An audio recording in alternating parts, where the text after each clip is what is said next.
한미 정상회담 앞두고 농산물 개방 관련해서 성명서를 읽도록 하겠습니다. 8월 15일 한미 정상회담을 앞두고 농심이 크게 흔들리고 있습니다. 농산물 추가 개방, 검역 완화로 대표되는 비관세 장벽 철폐 문제로 인해 우리의 식량 주권과 국민 먹거리 안전이 위협받지 않겠느냐는 우려 때문입니다. 한미 관세 협상에 대한 한미 간 해석차는 극명합니다. 우리 정부는 쌀, 소고기 시장 추가 개방은 없다고 단언합니다. 그러나 트럼프 대통령은 무역 완전 개방에 농산물이 포함되었다고 하고 백악관 대변인은 쌀에 대한 역사적 개방을 공언하였습니다.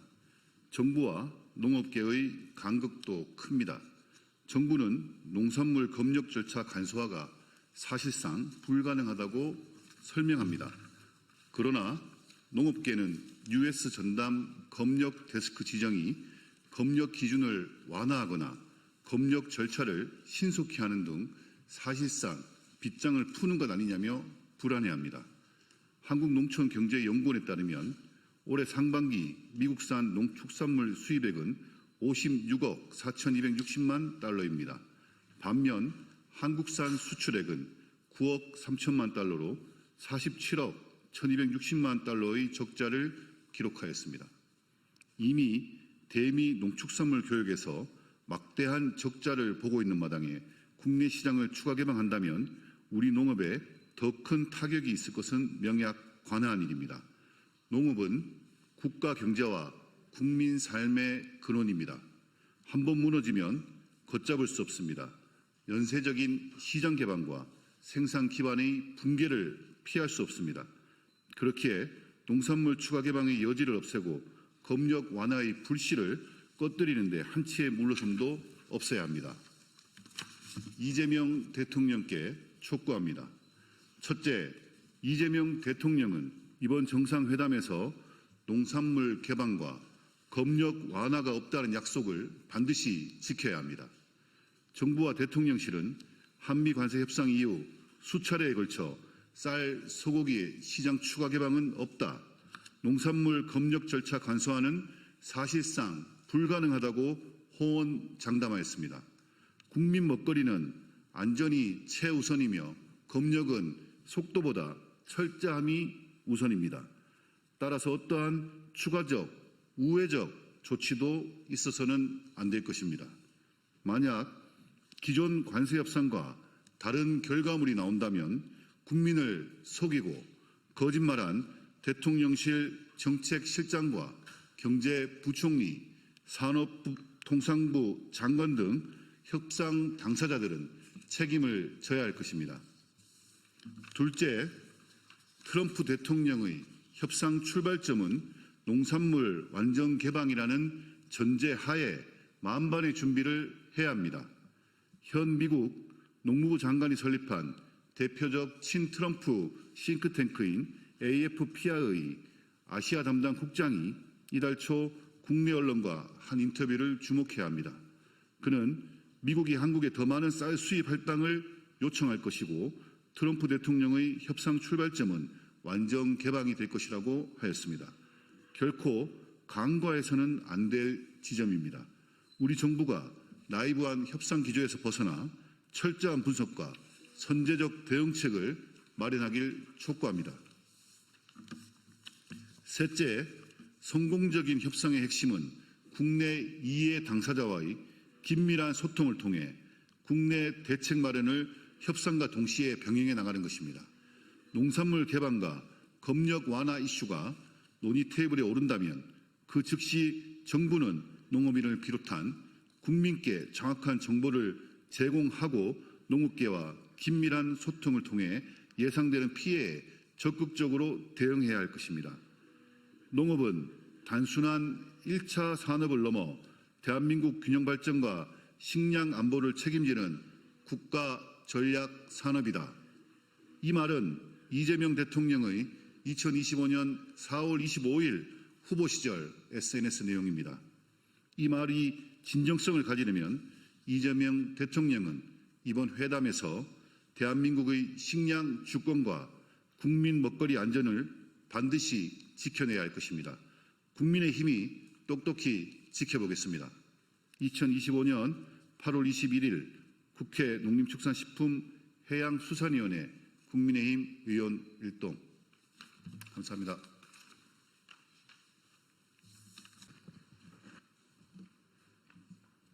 (9시 40분이면) 우리 소통관 여러분들한테는 좀 이른 시간인데요. 시간이 이때밖에 확보가 안 돼서 이 시간에 여러분들 찾아뵙습니다. 역시나 아직 많이들 안 나오셨네요. 저는 더불어민주당 산업통상자원 중소벤처기업위원회 위원 김종호 김혜을 국회의원입니다. 오늘 제가 이 자리에 선 이유는 최근 웨스팅하우스와 한수원 한전 간의 비밀 불공정 협정 내용이 언론에 보도되고 있습니다. 뿐만 아니라 이것 때문에 또 체코 원전에 대해서도 불가피하게 재조명이 필요하다고 봅니다. 이 상황에서 우리 원자력의 안전과 미래에 대해서 고민하고 책임 있는 과학자들께서 연대 모임을 준비하고 계신데 이분들께서 원자력 정책의 대전환을 촉구하는 그런 의견을 여러분들께 국민들께 말씀드리고자 하고 또 그런 내용을 정책 보고서를 국회나 정부에 제출하고자 한답니다. 그래서 오늘 일단 제가 산자위 위원이고 또 원전 관련해서 지속적으로 추적해왔던 입장에서 제가 이 주선을 하게 되었습니다.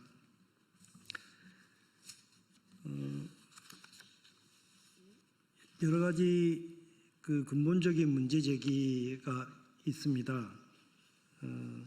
과연 원자력, 핵에너지가 경제성이 있는지, 이번에 드러난 바에 따르면 한전의 올해 6월 말 상반기 결산 보고서에 따르면 아랍에미레이트 바라카 원전의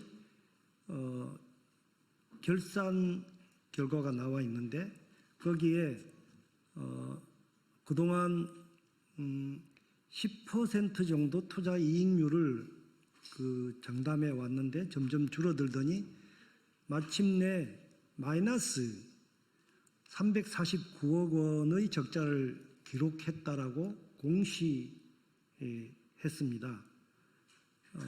마이너스 0.2% 적자인 셈이죠. 웨스팅하우스하고 비밀협정 드러난 내용에 따르면 원전 1기당 앞으로 한수원이 웨스팅하우스에게 지불할 기술 사용료 로열티가 한 기당입니다. 1억 7,500만 불, 우리 한화로 2,400억 정도 됩니다. 뿐만 아니라 6억 5천만 불, 대략 9천억 정도 되는 핵심 기자재 물품, 용역 등을 의무적으로 웨스팅하우스에 구매를 해야 됩니다. 핵연료봉 마찬가지로 100% 현재 되어 있는 바라카 원전이나 두코바니 원전 핵연료봉도 100% 웨스팅하우스가 의무적으로 웨스팅하우스에서 구매를 해야 됩니다. 완전히 속빈 강정, 안고 빠진 찐빵 꼴입니다. 이것을 체코 두코바니 원전에 적용하게 되면 전례 없이 저가 수주에다가 확정 가격에 적기 준공까지 공약한 마당에 현지 물품과 기자재 조달이 60%, 현지인 우선 고용, 게다가 부족한 재원의 그 금융 지원까지 보탠다면 이거는 그야말로 뭐 적자수철은 불문가지 물어보나 마나라고 보여집니다. 이 내용들을 그 한수원과 한전 또 감독기관인 산자부는 다 비밀에 붙였습니다. 비밀 그 의무를 준수해야 된다는 그 방어막 뒤에 숨어서 국민의 혈세를 그 무책임하게 그렇게 바쳤습니다. 특히 한수원과의 비밀협정은 50년 계약입니다. 이거는 원전뿐만 아니라 특허 기술의 그 사용 기한이 20년인데 50년이면 이거는 뭐 종신 평생 노예 계약과 마찬가지입니다. 이런 불평등한 계약을 한 윤석열 정부 산자부 장관이나 한수원 한전 사장들 책임을 져야 할 것입니다. 뿐만 아니라 이게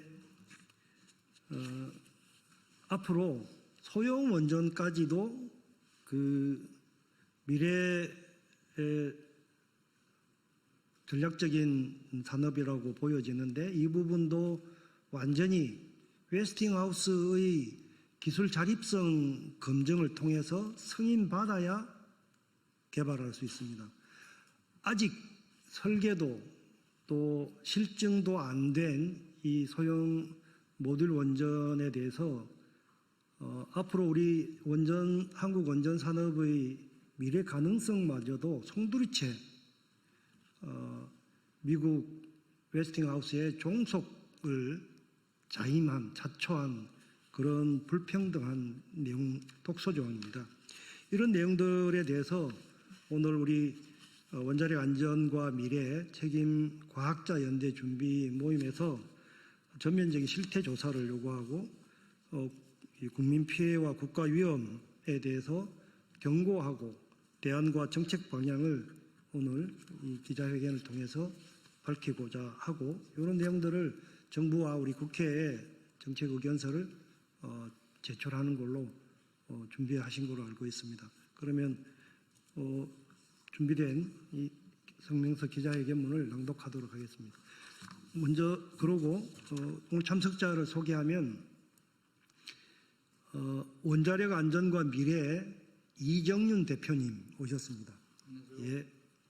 그리고 최무영 서울대 물리천문학부 명예교수님 오셨습니다. 그리고 백도명 서울대 보건대학원 명예교수님 참석하고 계십니다. 그리고 홍태룡 책임과학자연대 준비 모임의 회원이십니다. 자, 그러면 기자회견문을 낭독하도록 하겠습니다. 누가 먼저 하실 건가요? 좀 낮춰드릴까요? 괜찮습니다.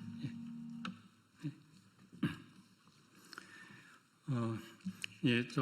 지금 김정우 의원님 고맙습니다. 소개해 주신 그 세 분이 일단 나눠서 성명서를 좀 읽어드리겠습니다. 원자력 정책, 국민의 안전과 미래를 지키는 대전환을 촉구함. 존경하는 국민 여러분, 오늘 저희는 국가의 미래와 국민의 안전을 지키기 위해 이 자리에 섰습니다. 지금 대한민국 원자력 산업은 중대한 기로에 서 있습니다. 원자력 산업은 지난 수십 년 동안 에너지 정책의 한 축으로 자리해 왔습니다. 그러나 이제는 국민의 생명과 안전을 위협하고 국가 경제를 불안정하게 만드는 구조로 변질되었습니다. 1. 원자력 산업의 현실, 위험, 부패, 종속, 무책임. 첫째, 원자력, 곧 핵에너지는 더 이상 경제성이 없습니다. 건설비 폭증, 잦은 지연, 그리고 적자 누적 등 세계 곳곳에서 원자력 발전소 사업은 천문학적인 손실로 이어지고 있습니다. 우리가 참여한 아랍에미리트 UAE 바라카 원전도 수익은 고사하고 적자로 전환하여 장기적인 재정 부담만 안겨주고 있습니다. 둘째, 산업계는 국민 안전보다 산업계 이익만 앞세우고 있습니다. 사용 후 해결료 문제는 수십 년째 해결하지 못한 채 뒤로 미뤄두고 있습니다. 원전의 안전성 문제는 영업 비밀이라는 말로 가려져 왔습니다. 국민은 언제까지 이 기만을 참아야 합니까? 셋째, 원자력 산업은 이제 미국 종속 구조에 갇혀 있습니다. 수익성 있는 연료 정비 사업은 미국 웨스팅하우스와 프랑스 EDF가 독점합니다. 웨스팅하우스가 한국에 양보한 수출 사업은 이익도 없고 수조 원의 기술료와 함께 건설과 프로젝트 위험 부담만 고스란히 떠안았습니다. 수익은 외국 기업이 챙기고 위험은 우리나라 국민이 감당하는 불평등 구조인 것입니다. 2. 영업 비밀에 가려진 원자력 사업 전면 실태 조사 필요. 국민 여러분, 우리는 더 이상 원자력 산업계가 숨겨온 불투명성과 무책임을 용납할 수 없습니다. 영업 비밀 뒤에 숨어 국민을 속이는 시대는 끝나야 합니다. 이제는 제3자의 공정한 눈으로 철저히 검증해야 합니다. 후쿠시마 오염수 대응, 신한울 3, 4호기 선발주 집행 내역, 원전 수명 연장의 부실 문제, 신규 부지의 안전성, 항공기 충돌 대응, 체코 원전 수주의 타당성, 웨스팅하우스 협약의 불평등 구조, UAE 원전의 장기 전망, 소형 모듈 원자로 이른바 SMR과 핵융합 연구의 타당성, 고준위 핵폐기물 처리법과 방패장의 부실 문제, 그리고 무엇보다 가동하고 있는 원전의 안전성 은폐 의혹까지 이 모든 것은 독립적인 전문가 집단이 전면적인 실태 조사를 통해 명백히 밝혀내야 합니다.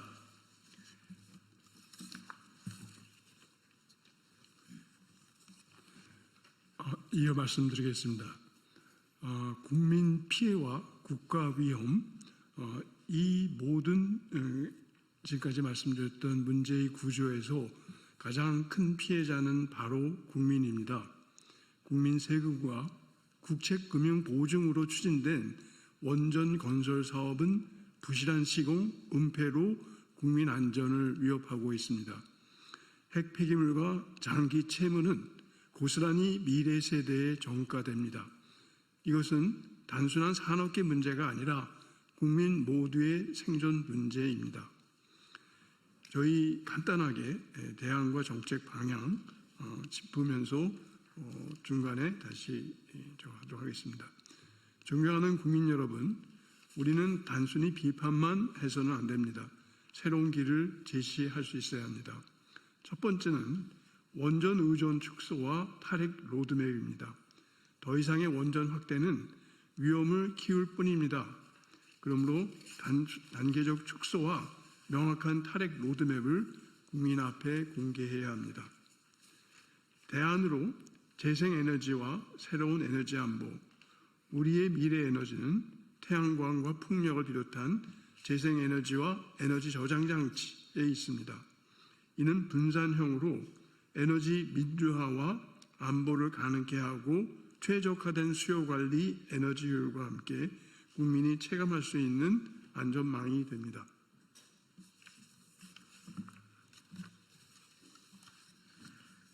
예. 원자력 산업은 이제 해체, 안전, 비원전의 미래 산업 분야로 전환이 필요합니다. 비원전 기술과 안전 기술을 수출 산업으로 키우고 안전한 해체와 폐기물의 안전 처분, 관리에 역점을 둬야 합니다. 또한 미래지향적인 새로운 비원전 산업으로 일자리를 점진적으로 구조 전환해야 합니다. 이것이 보다 지속 가능한 진정한 신성장 동력입니다. 4. 핵무기를 포기하는 것이 오히려 안보를 강화합니다.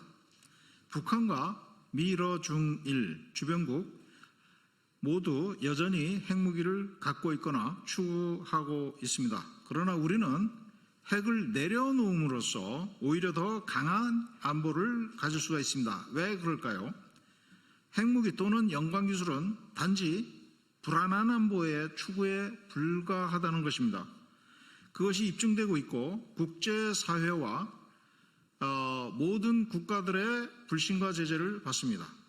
반면 핵무기를 포기한 국가는 국제사회의 신뢰를 얻고 세계적인 외교적 중심에 서게 됩니다. 핵무기를 명확하게 내려놓고 투명한 에너지 전환을 선언한다면 우리는 세계에서 가장 강력한 도덕적 외교적 힘을 얻게 될 것입니다. 북핵 문제를 논의할 때도 우리는 더욱더 한국의 목소리가 설득력을 얻게 됩니다. 우리는 안보에 있어서 핵무기가 아니라 국제적 신뢰와 외교적 우위에서 우리의 외교적 힘이 생기는 것입니다. 한미 동맹은 유지하되 종속은 거부해야 합니다. 우리는 굳건한 한미 동맹을 존중하지만 종속은 거부해야 합니다. 우리는 대등한 위치에서 협력해야 합니다. 원자력 관련 불평등한 개혁을 바로잡고 국민 안전과 국가 자율성을 최우선으로 두어야 합니다.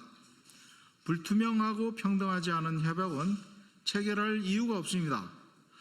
이재명 대통령께 말씀드립니다. 온갖 졸속과 의혹 투성이로 체코와 맺은 두코바니 원전 계약과 웨스팅하우스와 맺은 협약에 대해 진상조사를 철저히 하고 법과 규정에 어긋나고 원칙과 절차를 지키지 않은 내용이 확인되면 즉각 책임자를 문책하고 협약과 계약을 파기하고 재협상 검토할 것을 해당 기관에 지시 요구해 주시기 바랍니다.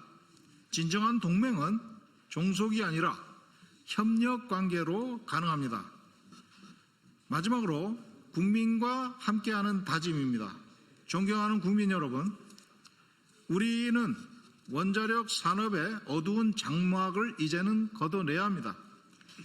국회와 시민사회가 앞장서서 독립조사팀을 구성하여 국민과 함께 가려진 진실을 밝히는 전면 실태 조사를 추진해야 합니다. 국민의 알 권리를 지키고 미래 세대의 안전을 보장해야 합니다. 국민의 생명보다 소중한 산업은 없습니다. 국민의 안전보다 우선되는 사업은 없습니다. 이제 우리는 원자력의 족쇄를 벗고 국민의 생명과 미래를 지키는 새로운 길로 나아가야 합니다. 국민과 함께 진실을 밝히고 책임을 묻고 더 안전하고 더 책임 있는 대한민국을 위해 감사합니다. 책임과학자 연대 원자력 안전과 미래 이상입니다. 감사합니다. 이상으로 기자회견 마치겠습니다. 차렷 경례.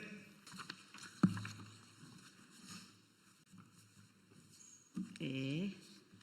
건설 현장에 원도급사와도 교섭할 수 있는 시대, 교섭을 요구하는 것이 강요, 협박이 되지 않는 시대를 만듭시다. 연이어서 계속 릴레이 기자회견 하고 있는데요. 오늘은 건설 노동자들과 함께 온전한 노조법 2, 3조 통과 촉구를 위한 건설 노동자 기자회견을 시작하도록 하겠습니다. 먼저 참가하신 분들 소개해 드리겠습니다. 박명호 전국건설노조 위원장님 오셨습니다. 건설기업노조입니다. 이정찬 전국플랜트건설노조 정책기획국장님 오셨습니다. 맹종환 전국건설노조 부위원장님 참석하셨습니다. 김희재 전국건설산업노동조합 사무처장님 참석하셨습니다. 소영호 건설노조 정책국장님 참석하셨습니다. 오늘 기자회견 순서는 제가 취지 발언 먼저 하고 박명호 건설기업노조 위원장님 발언, 그리고 이정찬 전국건설플랜트노조 정책기획국장님 발언, 그리고 맹종환 건설노조 부위원장님, 네 번째 발언으로 김희재 전국건설산업노조 사무처장님 이렇게 순으로 발언하도록 하겠습니다. 기자회견문은 자료로 대체하도록 하겠습니다. 네, 반갑습니다. 진보당 비정규직 노동자 국회의원 정혜경입니다. 윤석열 내란 수계가 내란을 일으킬 마음을 먹고 가장 먼저 탄압한 것이 바로 노동자, 노동조합입니다. 그중에서도 가장 가혹한 탄압을 받은 건설 노동자들이야말로 진짜 민주주의, 진짜 헌법적 가치를 지켜온 사람들입니다.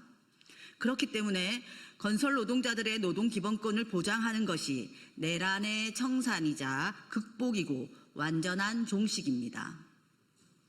건설 노동자들의 노동기본권이 보장됨으로써 불법적 계엄과 내란의 가능성은 소멸될 것입니다. 건설 노동자들은 절박하게 호소하고 있습니다. 환노위가 처리한 노조법 개정안을 지켜내야 합니다. 한치도 후퇴할 수 없고 더 이상 늦출 수 없습니다. 건설 노동자들의 노동기본권을 완전히 보장하기 위해 아직 가야 할 길이 남았기 때문입니다. 진보당 국회의원으로서 건설 노동자들과 함께 진심을 담아 호소합니다. 윤석열 내란 수계에게 건폭몰이를 당하면서도 자기 조직을 지키고 헌법과 민주주의를 지켜왔던 건설 노동자들입니다. 43명의 조합원이 구속을 당하면서도 내란 수계와 싸워온 국민들입니다. 건설 노동자들이 자신의 노동기본권을 쟁취해서 헌법의 가치와 민주주의를 수호할 수 있도록 이제는 국회가 함께해 주십시오. 온갖 거짓과 억지로 건설 노동자의 노동기본권을 부정하려는 시도를 이겨내고 이제는 국회가 함께해 주십시오. 건설 노동자들의 염원대로 교섭을 요구하는 것이 강요와 협박이 되지 않는 시대를 함께 만들어 주십시오.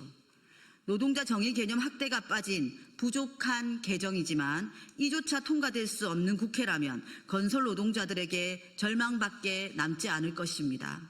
진보당은 다가오는 본회의에서 노조법 개정이 한치의 흔들림 없이 통과될 수 있도록 건설 노동자들과 함께 모든 노력을 다하겠습니다. 이상입니다. 예, 다음 발언 이어서 하도록 하겠습니다.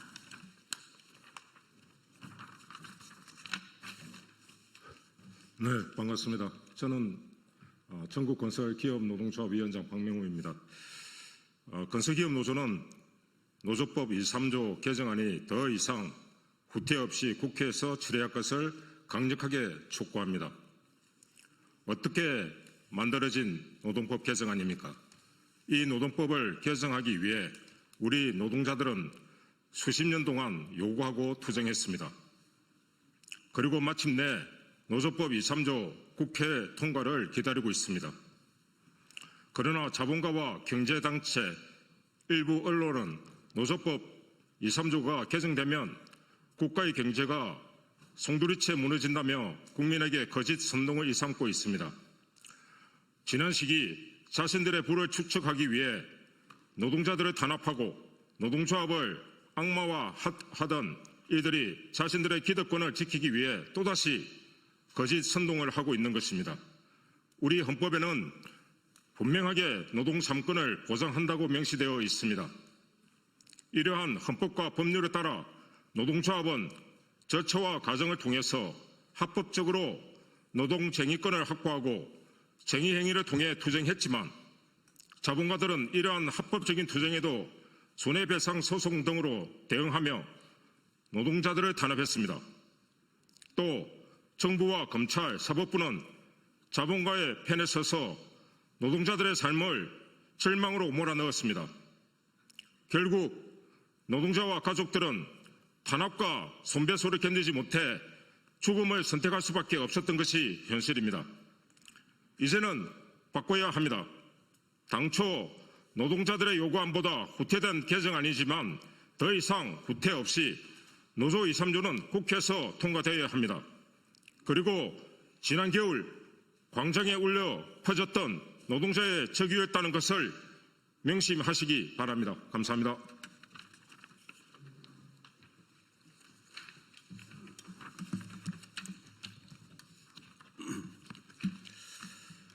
기자 여러분, 참가자 여러분 반갑습니다. 전국 플랜트 건설 노동조합 정책기획국장 이정찬입니다. 저희 전국 플랜트 건설 노동조합은 철강, 정유 및 석유화학, 반도체, 2차 전지, 바이오 산업 등 주로 국가 산단의 공장을 짓는 일용직 노동자들로 구성된 노조입니다. 저희 노동자들은 생산 공장의 기계 장치와 설비를 설치하고 정비와 유지 보수를 담당하고 있습니다. 따라서 저희는 우리나라 굴지의 대기업과 중견기업을 발주처와 원청으로 하는 현장에서 일을 하고 있습니다. 저희들은 포항과 여수, 광양, 울산, 대산 등 지역의 플랜트 설비 관련 전문 건설 업체, 즉 하청 업체들로 구성된 사용자 단체와 임금과 노동복지 조건에 관한 교섭을 진행해 오고 있습니다. 매년 교섭은 장기화되고 있으며 작년의 경우 해를 넘기는 파행적 상황을 매년 맞이하고 있습니다. 그 이유는 임금과 노동 조건을 결정할 수 있는 실질 권한이 발주자와 원청에 있음에도 불구하고 하청업체들이 죽기 살기로 버티기 때문입니다. 왜냐하면 이들 전문업체들은 최초 설계 단가에 훨씬 미치지 못하는 공사 금액으로 응찰할 수밖에 없고, 그러다 보면 적정 공사비가 보장되지 않기 때문입니다. 사정이 이렇다 보니 업체들이 심지어 저희 노동조합에게 좀 더 세게 투쟁해라, 총파업을 해달라고 요청을 하는 어처구니없는 상황을 맞이하고 있습니다. 그렇게 해야 발주처와 원청이 움직이고 그나마 미진한 공사비를 보충해 주기 때문입니다. 이는 공공연한 사실입니다. 자, 현장 노동자들의 임금과 노동 조건, 생계를 결정하는 자 누구입니까? 발주처와 원청 아닌가요? 이유는 또 있습니다. 저희 노동자들은 퇴직 후 노후 보장을 위한 퇴직공제금이 수년 동안 동결되어 왔습니다. 왜냐하면 총공사비가 반영되지 않기 때문입니다. 그렇다면 이 책임은 당연히 발주자와 원청에 있을 텐데 그 모든 것을 하청업체에게 떠넘기고 있습니다. 그뿐 아닙니다. 공사 현장은 온통 다단계와 쪼개기 공사로 갈라쳐서 퇴직공제금 지불 적립 기준이 완전히 무력화되고 있습니다. 이에 대해서 저희 노동조합이 아무리 하청과 교섭을 한들 아무런 답을 얻을 수 없습니다. 이들 문제 해결 반드시 발주자와 원청이 책임져야 되지 않겠습니까? 다음으로 산업재해와 방지와 국가 및 일반 산단 지역의 주민과 안전을 위해서도 반드시 원청과 발주자와의 교섭이 이루어져야 합니다. 최근 광양 제철소의 낙하 사망사고, 여천 NCC 폭발 사고, 그리고 구미가스 누출 사고 등 이 모든 것은 노설비 때문에 발생했습니다. 여기서 일하는 저희 노동자들은 매일매일을 목숨을 내놓고 일하고 있습니다. 지역민과 국민들도 마찬가지입니다. 이 문제 해결을 위해 누구와 교섭을 해야겠습니까? 그러나 발주처와 원청은 화학물질관리법에 따른 안전교육제도를 악용하여 책임을 하청업체와 노동자들에 전가시키고 책임을 면하고 있습니다. 노후설비 교체와 유지보수, 기계설비법 개정, 화학물질 안전교육 반드시 발주자와 원청이 교섭에 나서야 합니다. 그렇습니다. 우리 노동자들의 생계에서부터 국민의 안전과 안전에 이르기까지 노조법 2, 3조 개정은 그 의미가 매우 큽니다. 마지막으로 민주당에 한 말씀 드립니다. 역대 소위 민주정부가 무너진 이유가 무엇입니까? 개혁 부르짖는 척하다가 택도 아닌 보수, 우익 눈치나 보다가 허지부지 된 이유 아니겠습니까? 국민의 3분의 2가 노동자입니다. 노동자들을 믿으십시오. 노동자와 친해지십시오. 노조법 2, 3조 반드시 적극 통과시키십시오. 고맙습니다.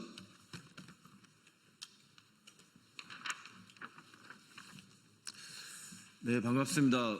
노조법 2, 3조 개정을 위해서 헌신부태했던 건설노조입니다. 부위원장 명종환입니다. 건설 노동자들은 노조법 2, 3조 개정을 신속하게 처리되기를 학수고대하고 있습니다. 우선적으로 몇 가지만 말씀드리면, 우선 원청의 사용자성에 대한 범위를 확대되는 것에 대해서 적극적으로 지지하고 있습니다. 내용인 즉슨 현장으로 보면, 건설 현장에서 보면 원도급사인 원청이 지배적 권한을 가지고 현장을 좌지우지하고 있다는 것이 여실히 알고 있음에도 불구하고 막대한 이유는 가져가고 있지만 권한과 책임을 지지 않고 있는 것이 현재 원도급사의 행위입니다. 하기에 원도급사의 행위를 강제하고 조정하고 대화를 통해서 통제할 수 있다고 하면은 노동조합과 함께 원도급사가 대화를 통해서 교섭을 통한 대책을 수립해야 된다 판단하고 있습니다. 현재 원도급사가 갖고 있는 권한 같은 경우는 임금 체불에 대한 문제도 관리 감독을 해야 되는 거고, 두 번째로는 지금 이재명 정부가 추진하고 있는 산업재해 문제에서도 원도급사의 전면적 책임이 있음에도 불구하고 외면하고 있고, 지금 중대재해가 발생됨에도 불구하고 구속되는 사례가 지금 없는 것으로 확인되고 있습니다. 그리고 현장에 있는 일용직 노동자들이 고용되는 과정에서 미등록 이주 노동자들이 불법적으로 고용되고 있음에도 불구하고 외면하고 묵인방조하고 있는 것 또한 원도급사입니다. 하기에 이런 총체적 문제를 건설 현장의 불법 행위를 무법천지를 근절하기 위해서는 노동조합과 원도급사가 교섭을 통해서 대책을 마련하고 사회적으로 보장되는 시스템이 만들어지지 않으면 대책이 없다. 그래서 노조법 2.3조 개정이 조속히 개정돼야 된다고 판단하고 있습니다. 두 번째 이야기를 드리겠습니다. 두 번째 문제는 근로자의 지위 문제입니다. 현재 윤석열 정부가 건설 노조를 탄압을 통한 것은 고용을 요구하는 건설 노동자들을 43명을 구속시킴으로 인해 가지고 건설 노조를 초토화시켰습니다. 지금 사면복권이 되어져서 천만다행스러운 일이지만 이 문제에 대한 근본적 해결책을 강구해야 됩니다. 이것 또한 근로자의 지위를 규정하고 있는 노조법 2.3조 개정을 통해서 확인될 수 있을 것 같습니다. 현재 고용과 실업을 반복하고 있는 건설 노동자들은 생존을 지켜내기 위해서라도 고용을 요구할 수밖에 없는 불가피한 처지에 있습니다. 이것을 불온시하고 불법화시키는 것을 해결하기 위해서는 근로자 지위를 규정하고 있는 노조법 2.3조를 개정해야 되겠습니다. 가까운 예로 보겠습니다. 포스코와 대림에서 공사 중단하고 있습니다. 공사 중단을 일방적으로 하고 있음에도 불구하고 일용직 노동자인 건설 노동자들의 임금은 보장되어지지 않고 있고 생존권을 위협받고 있음에도 불구하고 사회적으로나 원도급사가 책임지고 있는 것이 없다는 겁니다. 이렇기 때문에 고용을 요구하거나 노동자의 지위, 근로자의 지위를 확대 해석할 수 있는 광의적 범위로 확대 해석할 수 있게끔 노조법 2.3조 개정이 빠르게 해야 되겠다라고 판단하고 있습니다. 이번 노조법 2.3조 개정이 아쉬운 지점이 특수고용 노동자들에 대한 노동자성이 아쉬운 지점으로 남아있지만 이것이 후속 사업으로 법 개정과 대책을 마련할 수 있게끔 우리 국회에서도 노력을 했으면 좋겠습니다. 건설 노동자들은 노조법 2.3조 개정을 위해서 목숨 내놓고 한번 해보겠다라는 의지가 있습니다. 하기에 국회에서 조속하게 개정을 하지 않는다고 하면은 이후의 대책이 또 강구될 수밖에 없는 거기 때문에 국회에 많은 기대를 하고 있는 만큼 현 이재명 정부에게 많은 기대를 하고 있는 만큼 기대에 부응해 주시길 요청드리겠습니다. 고맙습니다. 예, 전국 건설산업노동조합 연맹 사무처장입니다. 우리 건설 노동자는 80년대 건설 현장에서 일하고 싶지 않을 뿐입니다. 이제는 죽지 않고 일하고 힘든 일을 하면서 천대받지 않고 내일을 걱정하지 않는 현장에서 일하고 싶습니다. 영원한 건설 노동자 양해동 열사 유서의 일부입니다. 영원한 건설 노동자 건설노조 조합원인 양해동의 바람은 대한민국에서는 업무방해와 강요와 협박이 되어버렸습니다. 살기 위해 갔던 일터가 죽음의 장이 돼서는 절대 안 됩니다. 사람 목숨만큼 중요한 게 어디 있겠나, 다 먹고 살자고 하는 일인데, 이 말은 이재명 대통령이 8월 국무회의에서 한 발언입니다. 노동부 공식 산재 사망자 알림에 따르면 지난 7월 달에 출근한 일터에서 돌아오지 못한 노동자가 63명이랍니다. 하루에 2명 이상이 집으로 퇴근하지 못하였습니다. 그 중에 반은 건설 산업에 종사하는 노동자들입니다. 말하고 싶은 것은 현재 대한민국의 건설 현장은 죽음의 일터라는 겁니다. 건설 산업은 수주 산업입니다. 발주처, 원도급사, 하도급사로 내려가는 다단계 하도급으로 이루어지는 뿌리 깊은 중간 착취의 산업 구조를 가지고 있습니다. 건설 공기는 딱 정해져 있습니다. 건설 공기를 줄일수록 남는 장사입니다. 대한민국의 99%의 건설 노동자는 하도급 업체와 근로계약을 맺고 고용되어 있습니다. 그 다단계 하도급 속에서 제일 밑에 있는 건설 노동자의 노동조건, 즉 임금, 근무기간, 근무시간, 휴일, 연장, 야간 근로, 노동안전은 근로계약을 맺고 있는 하도급 업체가 결정하지 않습니다. 결정하는 것은 발주처와 원도급사에서 모든 것을 통제하고 지배하고 결정하는 구조입니다. 이에 건설 노동자의 근로조건을 지배 결정하는 원도급사가 교섭할 수 있는 권리의 시작이 노조법 2조 2호 사용자 학대 조항입니다. 건설 현장의 재해 감소를 위해 불법 다단계 하도급 근절을 위해 원도급사는 노동조합과 노사 협상 테이블에 마주 앉아 실질적인 대책을 노사가 현장에 맞게 마련하여 공동의 노력으로 죽음의 일터를 없애는 시작을 해야 할 때입니다. 지난 내란 수계 정권에서 건설자본 이익 극대화를 위해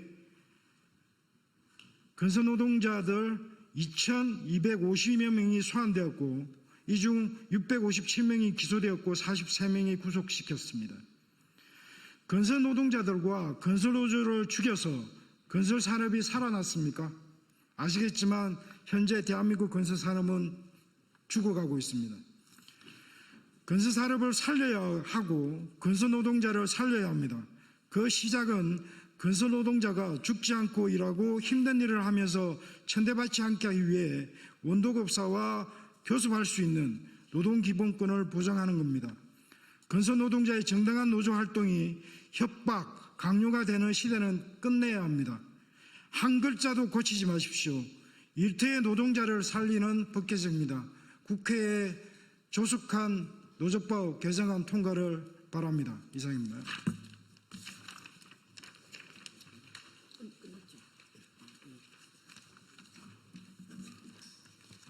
예, 노조할 수 있는 권리는 헌법적 가치입니다.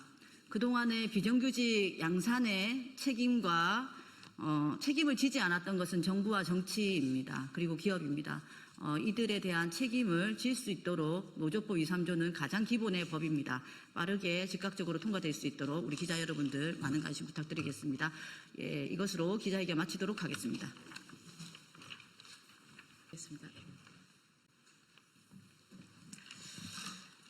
안녕하십니까. 저는 국민의힘 조배수 의원입니다. 저희들은 지금 오늘 이 자리에 서신 위원님, 회원님들은 사법정의 수호 및 독재저지 특별위원회의 소속입니다. 제가 위원장을 맡고 있고 또 우리 박준태 의원님, 또 하종대 위원님, 그리고 또 정경욱 위원님, 또 곽규택 위원님 다 위원들이신데요. 지난번에 그 민중기 특검이 우리 당사에 들이닥쳐서 당원 명부를 압수수색하려고 했습니다. 그러나 이것은 위법한 압수수색 영장 집행 시도이고 이것은 더 나아가서 정당 민주주의의 근간을 흔드는 것입니다. 그리고 이것은 야당 탄압입니다. 여기에 대해서 저희들은 이 문제점을 지적하고 여기에 대해서 규탄하는 성명서를 낭독하도록 하겠습니다. 반헌법적 정치 테러, 당원 명부 탈취 시도를 당장 중단하라. 우리는 출범 직후부터 지금까지 2개월에 걸친 3개 특검의 노골 현황 수사와 민중기 특검의 지속적인 반헌법적 압수수색을 규탄합니다. 인적 구성부터 정치적 편향성을 드러난 3개 특검은 과잉 및 위법, 망신주기 수사로 수사의 공정성과 객관성을 잃었습니다. 우리는 이를 결코 좌시하지 않을 것이며 국민에게 진실을 알리고 나아가 위법행위 당사자들에 대해서는 법적 대응에 나설 것임을 엄숙히 경고합니다. 민중기 특검은 8월 13일 제1야당의 심장인 국민의힘 중앙당사에 들이닥쳐서 압수수색을 시도했습니다. 전당대회를 앞두고 당원과 당직자들이 모두 대전의 합동연설회 행사 준비를 위해 내려간 때를 틈타서 국민의힘을 상대로 빈집털이를 한 것입니다. 국민의힘은 내일 22일 전당대회를 앞두고 있습니다. 당의 지도부를 뽑는 전당대회가 정당에 있어서 어떤 의미를 갖는 것인지는 다 잘 아실 것입니다. 정당의 가장 중요한 행사이자 정치적 축제입니다. 특검은 축하는 하지 못할 망정 찬물을 끼얹고 죄를 뿌렸습니다. 이 사태로 우리 당의 명예는 실추되었습니다. 참으로 야비합니다. 특검은 우리 당 500만 당원의 명부를 압수하려고 합니다. 명부에 있는 이름, 주민등록번호, 주소, 휴대전화번호, 입당 및 탈당 기록은 당비 납부 계좌번호 등 매우 민감한 개인정보가 담겨 있습니다. 따라서 당원 명부를 압수수색하기 위해서는 범죄 혐의와 구체적인 연관성이 있어야 합니다. 그런데 정치자금법 위반과 알선수재로 죄목을 적시한 특검의 압수수색 영장은 당원 명부와 관련성을 전혀 소명하지 못했습니다. 특검은 수사 과정에서 확보한 통일교 교인 120만 명의 명단과 우리 당의 500만 당원 명부를 대조해 모든 당원의 범죄 연루 여부를 확인해 보겠다는 의도로 추정됩니다. 하지만 무차별적 저인망식 증거자료 수집 행태는 잘못된 구태이자 위법입니다. 이는 특히 정당 민주주의를 부정하는 것입니다. 우리나라 헌법 제8조는 국민의 정치적 의사 형성에 중요한 정당 활동의 자유를 보장하고 있습니다. 정당 활동의 자유는 정당에 가입할 자유, 가입하지 아니할 자유 및 정치 성향을 드러내는 것을 강요당하지 아니할 자유를 포함합니다. 따라서 정당을 구성하는 당원의 정보가 비자발적으로 공개된다면 정당의 구성원인 당원은 자신이 신념으로 간직하고 있는 정치 성향의 공개에 대한 두려움과 공개로 인하여 겪을지도 모르는 위험이나 경제적, 사회적 불이익 우려로 그 정당을 탈퇴할 우려가 높습니다. 당원이 아닌 경우엔 정당 가입을 꺼릴 수도 있습니다.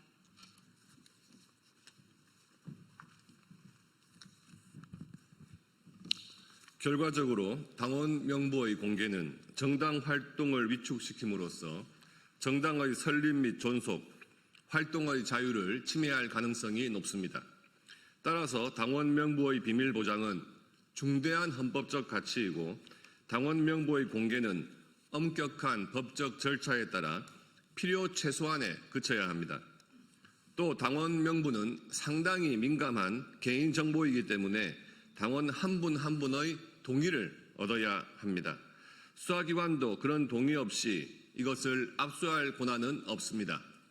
우리는 이처럼 압수수색 영장의 범죄 사실과 연관성이 없는데도 무작정 당원 명부를 내놓으라고 하는 것은 권한 남용이고 위법한 수사입니다. 당원 명부는 정당의 심장이자 존립의 근간인 핵심 자산입니다. 이를 통째로 빼앗겠다는 것은 야당인 국민의힘을 무력화하고 해체하겠다는 노골적인 정치 테러이자 자유민주주의 질서를 파괴하려는 반헌법적 쿠데타입니다.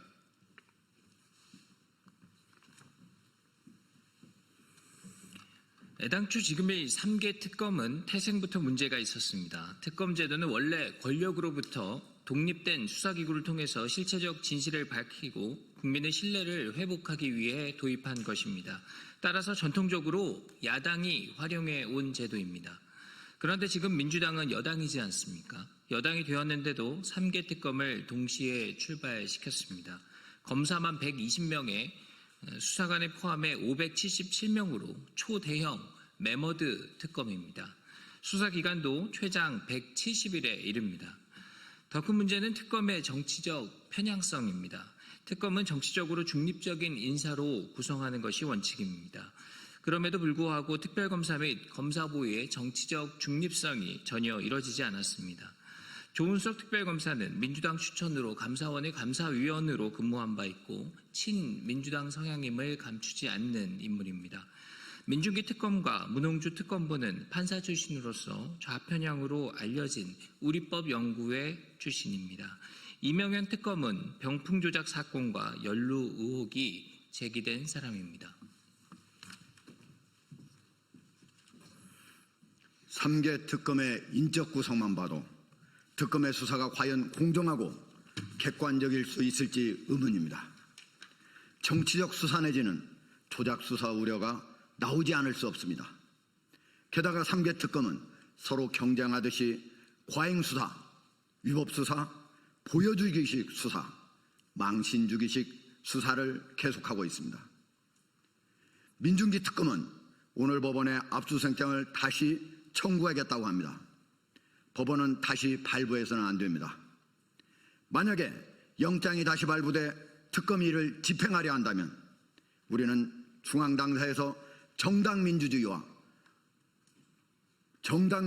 수호와 대한민국 민주주의 미래를 위해 압수수색을 끝까지 저지할 것을 천명하는 바입니다. 우리는 또 특검이 행한 여러 잘못, 특히 위법한 것들을 낱낱이 기록하고 국민께 공개하되 위법을 저질한 검사 등에 대해서는 직권남용 등 혐의로 고발하는 등 법적 책임을 끝까지 물을 것입니다. 2025년 8월 21일 국민의힘 사법정의수호 및 독재저지 특별위원회 위원장 조배석 및 위원 일동.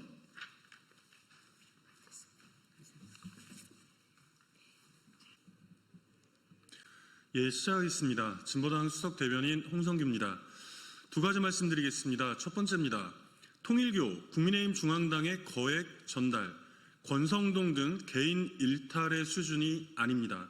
그래서 압수수색 목숨 걸고 막고 있는 것입니까? 통일교 자금 수천만 원이 국민의힘 중앙당으로 흘러갔다. 특검이 통일교 지도부로부터 확보한 진술입니다. 20대 대선을 불과 며칠 앞두고 교단에서 받은 5천만 원 중에서 3,500만 원은 국민의힘 중앙당 후원회로, 1,000만 원은 윤석열 캠프의 현역 의원 후원회로 보냈다는 광역지구장의 구체적인 의견서가 나왔습니다. 이제 권성동 통일교 커넥션이나 김건희 통일교 커넥션이 아니라 국민의힘 통일교 커넥션이라고 불러야 할 판입니다. 대선을 앞두고 3,500만 원이라는 거액이 흘러들어왔는데 상식적으로 국민의힘 지도부나 중앙당에서 전혀 몰랐을 리가 없지 않습니까? 그러고 보니 국민의힘에서 지금 똘똘 뭉쳐 결사적으로 압수수색에 저항하는 이유도 다 여기에 있었던 것입니까? 권성동 등 일부 개인의 일탈이었다면 오히려 당내 민주주의를 위해서라도 특검의 문을 활짝 열었어야 마땅했던 일입니다. 3,500만 원이 어떤 방식으로 흘러 들어갔는지, 어디에 어떻게 쓰였다는 것인지, 1,000만 원을 받은 의원은 누구이며 회계 처리를 어떻게 했다는 것인지 싹 다 밝혀내야 합니다. 이뿐입니까? 중앙당뿐 아니라 시도당으로도 흘러 들어갔다는 진술에 대해서도 낱낱이 수사해야 합니다. 무엇보다 지금 입을 꾹 다물고 있는 국민의힘 통일교 커넥션의 핵심 권성동, 모든 수사의 출발점은 바로 이 자로부터 시작되어야 하지 않겠습니까? 두 번째입니다. 바이든 날리면 외교부 소취하러 끝낼 일 아닙니다. 경로와 왜곡부터 언론 말살 시도까지 다 밝혀내야 합니다. 이른바 바이든 날리면 사태 관련하여 외교부와 MBC의 항소심에서 법원이 외교부의 소를 취하라는 강제 조정 결정을 내렸습니다. 원고 피고 양측에서 특별한 이의 신청이 없으면 확정되는데 이미 조현 외교부 장관도 분명히 잘못된 것이라고 사과했기에 일단락 될 것으로 보입니다. 그러나 애시당초 전혀 상식적이지도 않았던 법정 다툼의 종결과는 별개로 비판적인 언론에 대한 말살 시도로까지 직접 이어졌던 이 사태의 진상은 반드시 밝혀져야 합니다. 당시 대통령실에서조차 사과문까지 작성하여 수습을 하려고 했으나 내란 속의 윤석열의 경로 이후에 그야말로 모든 국가기관을 총동원하여 MBC를 탄압했던 정황이 이미 드러나고 있지 않습니까? 공포정치 피바람도 좋다. MBC 내년에 없애려고 한다는 말이 공공연하게 나도는 상황에서 함께 보도한 무려 148곳의 언론사 중에서 MBC만 딱 찍어 소송에 나섰습니다. 어디 MBC뿐입니까? 김건희 허위학력 보도와 돌발 영상 등으로 일찌감치 눈엣가시로 찍힌 YTN은 강제로 매각되었습니다. 과정에 통일교가 뇌물과 함께 눈독을 들였던 정황도 이미 알려진 바대로입니다. 내란 일당들에 의한 이 모든 참담하고 끔찍한 언론 말살 시도의 진상을 낱낱이 다 밝혀내야 합니다. 이상입니다. 반갑습니다. 오늘 기자회견 사회를 맡은 저는 울산 자주통일평화연대 집행위원장 임민정입니다. 오늘 트럼프의 이 관세 폭탄으로 인해서 정말 많은 사람들이, 한국 국민들이 고통을 받고 있습니다. 지금 관세 발효 10여일 만에 벌써 대미 수출이 급감하는 등 특히나 울산은 이 산업수도 울산이기 때문에 자동차와 조선업을 기반으로 하고 있는 울산의 산업 공동화가 굉장히 우려되는 상황입니다. 그래서 평화연대에서 울산 시민들을 대상으로 이 트럼프의 수탈을 막아내자라는 1만 울산 시민 서명을 받았고요. 그 서명 결과를 오늘 기자회견 직후에 대통령실에 전달할 예정입니다. 오늘 참가하신 분들 소개를 드리겠습니다. 우리 진보당 윤종호 국회의원님 함께하셨습니다. 민주노총 울산지역본부 최영규 본부장님 함께하셨습니다. 울산 여성의 김지연 사무처장님 함께해 주셨습니다. 그러면 우리 윤종호 국회의원님 모시고 대표 발언 듣도록 하겠습니다. 예, 반갑습니다. 진보당 원내대표를 맡고 있는 울산 북구의 윤종호 의원입니다. 미국의 일방적인 관세 인상 또 투자 강요, 방위비 정액 요구는 대한민국의 주권을 침해하는 것이라고 생각합니다. 이에 울산 자주통일평화연대가 울산 시민 1만여 명의 서명을 받아서 오늘 대통령실에 전달하는 그런 일을 하게 되었습니다. 8월 25일로 예정되어 있는 한미 정상회담을 앞두고 국민들의 걱정이 커지고 있습니다. 관세 협상의 여파가 채가치기도 전에 한미동맹 현대화를 포함해서 방위비 분담 문제 등 트럼프 미 대통령의 일방적인 요구가 제시될 가능성이 매우 높습니다. 이번 한미 정상회담에서 주요 의제가 될 한미동맹 현대화는 미국의 전략적 요구에 따라 한국 군대가 한반도를 넘어 세계의 전쟁에 이끌려 들어갈지도 모르는 위험한 상황에 직면하게 될 수도 있습니다.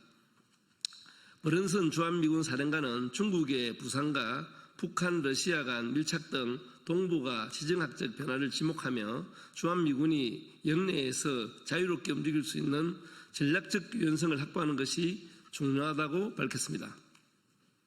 만약 대만 해협이나 남중국해의 유사시에 주한미군이 개입할 경우 한국도 이에 휩쓸릴 가능성이 매우 높아지게 됩니다. 우리가 원치 않는 분쟁에 개입하게 될지도 모르는 한미동맹 현대화는 국익에 전혀 도움이 되지 않습니다. 한미동맹 현대화가 아니라 한반도 평화협정으로 항구적인 평화체계 구축이 필요합니다.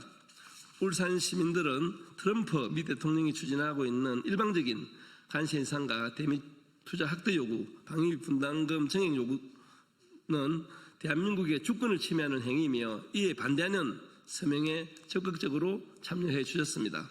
짧은 시간에 1만 명이 넘는 울산 시민이 서명에 참여한 것은 트럼프에 대한 국민의 분노를 그대로 보여준 것이라고 생각합니다. 이재명 정부는 한미 정상회담에 쫓겨 미국의 요구에 일방적으로 끌려가서는 안 됩니다. 한반도 평화체계 구축을 위해 군사대결을 축소하고 전시작 정권 조기 안수를 위해 최선을 다해야 합니다. 이재명 대통령은 국민을 믿고 국익을 지키는 당당한 협상을 하십시오. 함께 하겠습니다. 감사합니다. 네, 이어서 민주노총 울산 지역본부 최영규 본부장님으로부터 기자회견문 낭독의 시간을 갖도록 하겠습니다. 반갑습니다. 기자회견문을 읽도록 하겠습니다. 1만 울산 시민은 요구한다. 이재명 정부는 트럼프의 경제 안보 위협을 막아내십시오. 오늘날 세계는 미 트럼프 정부의 노골적인 통상 압박과 안보 위협에 경악하고 있습니다. 트럼프는 한국의 상호관세 15%를 부과하면서 3,500달러에 달하는 대미 투자와 1,000억 달러의 미국산 LNG 가스 수입, 비관세 영역의 규제 완화를 요구하고 있습니다.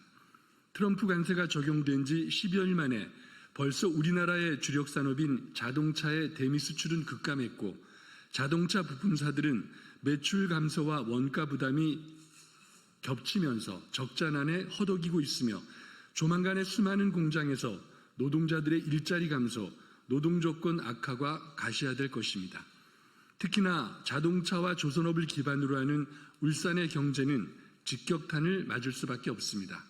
이에 울산 자주통일평화연대는 트럼프의 관세 폭탄, 식량 주권 강탈, 방위비 분담금 9배 이상 증액, 국방비 증액 요구 등 우리나라 경제와 안보를 위협하는 트럼프를 막아내자는 서명운동에 돌입하였고 울산 시민 1만 756명이 서명에 참가해 주셨습니다.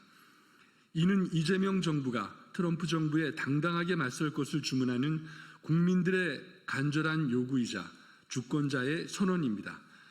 다가오는 8월 25일 이재명 대통령과 미국 트럼프 대통령 사이에 첫 한미 정상회담이 열립니다. 이번 정상회담에서는 지난 7월 31일 관세 협상에서 합의된 것 이외에 추가적인 126조의 기업 투자를 비롯하여 동맹 현대화 등 안보 사안이 주요 의제로 다뤄질 것으로 예상됩니다. 기업의 대미 투자가 이어진다면 한국의 산업 공동화는 가속화될 것입니다. 이재명 정부는 산업 공동화를 가속화할 추가 투자 보따리를 내려놓아야 함은 물론 비관세 영역의 추가 개방 요구에 대해서도 단호히 거부해야 합니다. 또한 대중국 전초지기화에 이를 위한 군사비 부담은 절대로 안 됩니다. 미국 정부는 동맹 현대화라는 이름으로 주한미군의 활동 범위를 대만을 비롯 한반도 여계로 확장하는 한편 이에 대한 한국군의 동참과 한미 동맹의 활동 범위 확장을 요구하고 있습니다. 아울러 한반도 방어에서의 역할 증대라는 명목 아래 군사비 증액도 압박하고 있습니다. 경제와 안보, 평화와 주권 단 하나라도 더 주어서는 안 됩니다. 이재명 대통령은 미국의 강도적 요구에 맞서 추가 농산물 개방, 검역 완화, 추가 대미 투자, 정보 주권, 중국의 대중국 전초기지화를 위한 동맹 현대화와 국방비 증액, 주한미군 주둔비 인상에 단호히 맞서야 합니다. 주권자 국민을 믿고 당당히 맞서십시오. 2025년 8월 21일 울산 자주통일평화연대 국회의원 윤종우. 고맙습니다. 이 기자회견이 끝난 직후에 이 울산 시민들의 이재명 대통령이 트럼프와 당당하게 맞서라는 요구를 담은 서명을 용산 대통령실에 전달할 예정입니다. 이 기자회견에 함께해 주신 우리 기자님들 그리고 윤종호 의원님, 최영규 본부장님, 김지연 처장님 정말 감사드립니다. 고맙습니다. 네, 안녕하십니까. 더불어민주당 대변인 박지혜입니다. 8월 21일 온라인 현장 브리핑 진행하겠습니다. 고발로 특검 협박하지 말고 윤석열, 김건희 부부는 국민의 부름에 출석하십시오. 윤석열 측이 적법한 절차에 따라 체포영장 집행을 시도한 특검을 직권남용과 독직 폭행 혐의로 고발하겠다고 밝혔습니다. 이는 정당한 법 집행에 대한 정면 도전이자 수사 회피를 위한 노골적인 꼼수 협박입니다. 윤석열 씨는 속옷 차림으로 버티는 등 이미 2차례나 체포영장에 물리적으로 저항하며 영장 집행을 가로막은 바 있습니다. 이번에는 고발이라는 협박으로 더욱 적극적인 방해에 나섰습니다. 부창부수입니다. 김건희 씨도 진술을 거부하거나 선택적 답변을 늘어놓으며 특검의 조사를 방해하고 있습니다. 진술은 거부하면서 제가 죽어야 남편이 산다니 극우의 동정표라도 노리는 겁니까? 서울구치소를 나오며 당당히 어퍼컷을 날리던 윤석열 씨가 떠오르는 행태입니다. 윤석열, 김건희 부부에게 일말의 양심이 남아있다면 특검 수사를 정치 보복으로 몰아가려는 구태를 멈추고 국민 앞에 나서십시오. 특검은 국민의 의혹을 해소하기 위해 구속 만료 전까지 법과 원칙에 따라 철저한 수사에 나서 주십시오.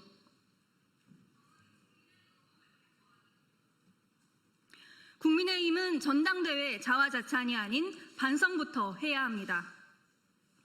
국민의힘 송원석 비상대책위원장이 극우로 치닫는 전당대회에 굉장히 잘 진행되고 있다며 자화자찬을 늘어놓았습니다.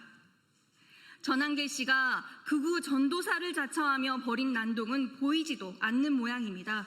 냄비 속에 개구리를 보는 것 같습니다. 특히 이번 전당대회 과정에서 당내 유력 후보들이 전한계 씨와 접촉해 극우 세력의 지지를 얻으려 하는 것에 대해서는 어떤 문제의식도 드러내지 않았습니다. 심지어 김문수 후보는 극우 세력과도 통합해야 한다며 연일 인터뷰로 열을 올리고 장동혁 후보는 전한길에게 공천을 줄 수도 있음을 시사하기도 했습니다. 극우 세력을 등에 업고 윤 어게인을 앞세우는 국민의힘에게 국민은 찾아볼 길이 없음만 분명해졌습니다. 여전히 자기 최면에 빠져 허우적거리는 국민의힘에게 혁신을 바랄 수 있겠습니까? 윤 어게인에서 빠져나오지 못하는 국민의힘은 공당의 자격조차 없습니다. 국민의힘은 전한길만 남은 전당대회 파행에 반성하는 것이 먼저입니다. 반성 없이 늘어놓는 자화자찬에 동감할 국민은 없습니다. 네, 이상 브리핑 마치겠습니다. 수석 대변인 박성훈입니다. 두 건에 대해서 논평을 진행하겠습니다. 한 편은 원전과 관련된 내용이고요. 또 하나는 이재명식 검찰 개혁에 대한 내용입니다. 영화 한 편에서 시작된 민주당의 집요한 원전 혐오, 국익을 인질로 삼아 K원전의 미래까지 뒤흔드는 무책임한 선동을 즉각 중단하십시오. 문재인 정부 시절 영화 한 편에서 시작된 민주당의 탈원전과 집요한 원전 혐오가 이제 K원전의 미래까지 흔들며 국익을 정쟁의 제물로 삼는 지경까지 왔습니다. 해외 원전 수출에서 웨스팅하우스의 원천 기술을 활용할 수밖에 없는 우리의 현실을 외면한 채 민주당은 체코 원전 수주 과정에서 한수원과 웨스팅하우스 간의 계약에 매국적 계약이라는 극단적 프레임을 더 씌우며 국정조사까지 주장하고 있습니다. 국익보다 정쟁을 앞세우는 행태는 무책임하기 짝이 없습니다. 이재명 대통령이 임명한 김정관 산업통상부 장관 역시 정상적으로 이루어진 계약이라고 밝혔고, 많은 전문가들 역시 원전 시장 수출문을 열기 위한 불가피한 선택이라고 말하고 있습니다. 국익을 위해 웨스팅하우스와의 전략적 협력은 선택이 아니라 필수입니다. 이번 계약에서 웨스팅하우스에 제공되는 로열티는 사업비의 1.85%에 불과하며 원전 전문가들을 조차 합리적 조건이라고 평가를 하고 있습니다. 이를 두고 매국으로 몰아가는 민주당의 행태는 강우병과 후쿠시마 오염수, 사드 배치 당시 보여준 무책임한 선동 DNA가 또다시 꿈틀대고 있는 것에 불과합니다.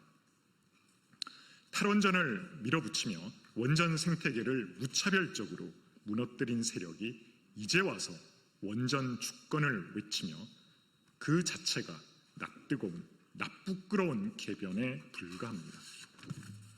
다가오는 한미 정상회담을 계기로 한수원과 웨스팅하우스가 조인트 벤처를 설립하며 2050년까지 미국에서 신규로 건설될 300기 원전 시장에 K원전이 본격 수출할 수 있는 길이 열립니다.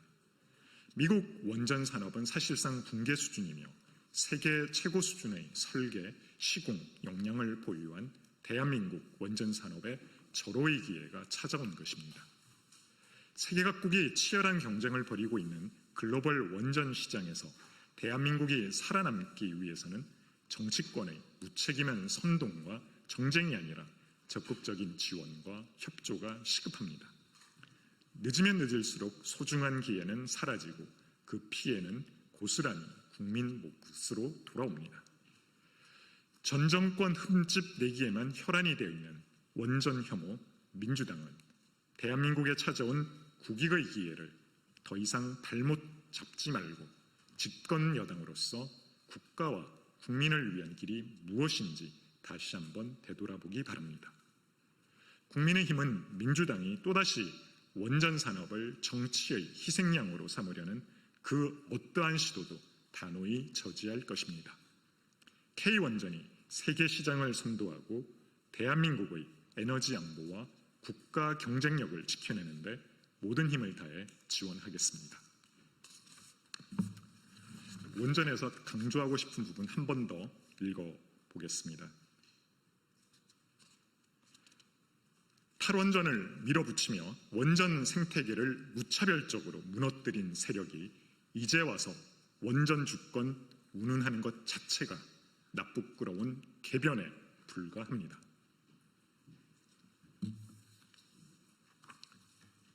검찰 개혁에 대한 논평입니다.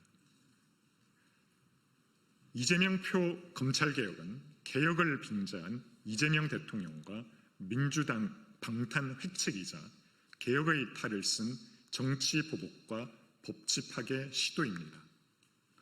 정부 여당이 기어이 검찰 죽이기를 위해 힘을 모으고 본격적인 시동을 걸었습니다. 이재명 대통령과 민주당 지도부는 어제 만찬 자리에서 수사 기소 분리를 담은 정부조직법 개정안을 추석 전 처리하기로 합의했습니다. 불과 며칠 전까지만 해도 공론화니 속도 조절이니 하던 입장이 돌연 강행으로 바뀐 것입니다. 이것은 단순한 행정 개편이 아닙니다. 대한민국 형사사법 체계의 근간을 흔드는 중대 사안입니다. 그럼에도 여야 합의도 사회적 수기도 국민적 동의도 없습니다. 속도전으로 포장된 졸속 입법은 이재명 정권의 오만과 불안의 방증일 뿐입니다.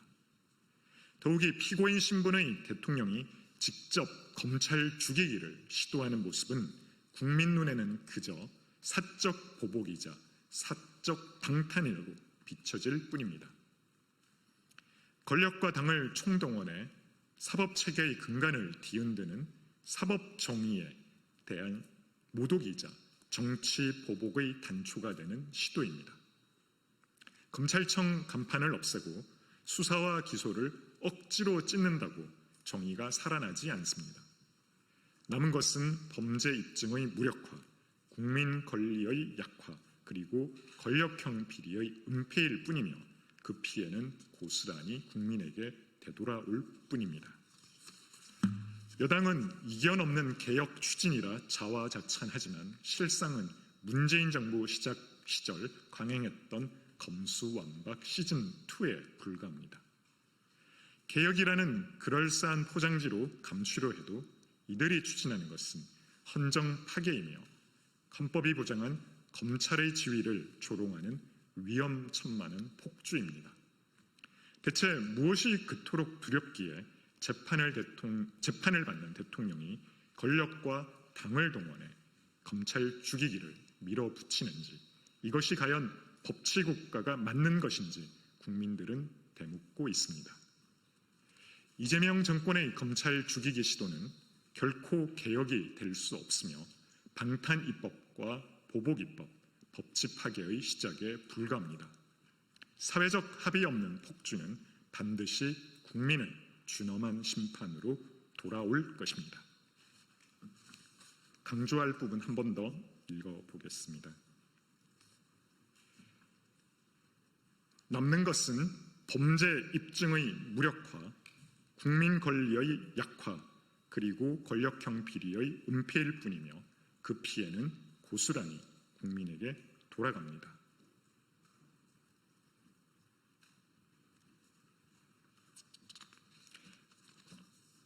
권력과 당을 총동원해 사법체계의 근간을 뒤흔드는 시도는 사법 정의에 대한 모독이자 정치 보복의 단초입니다. 네, 이상으로 마무리하도록 하겠습니다. 감사합니다.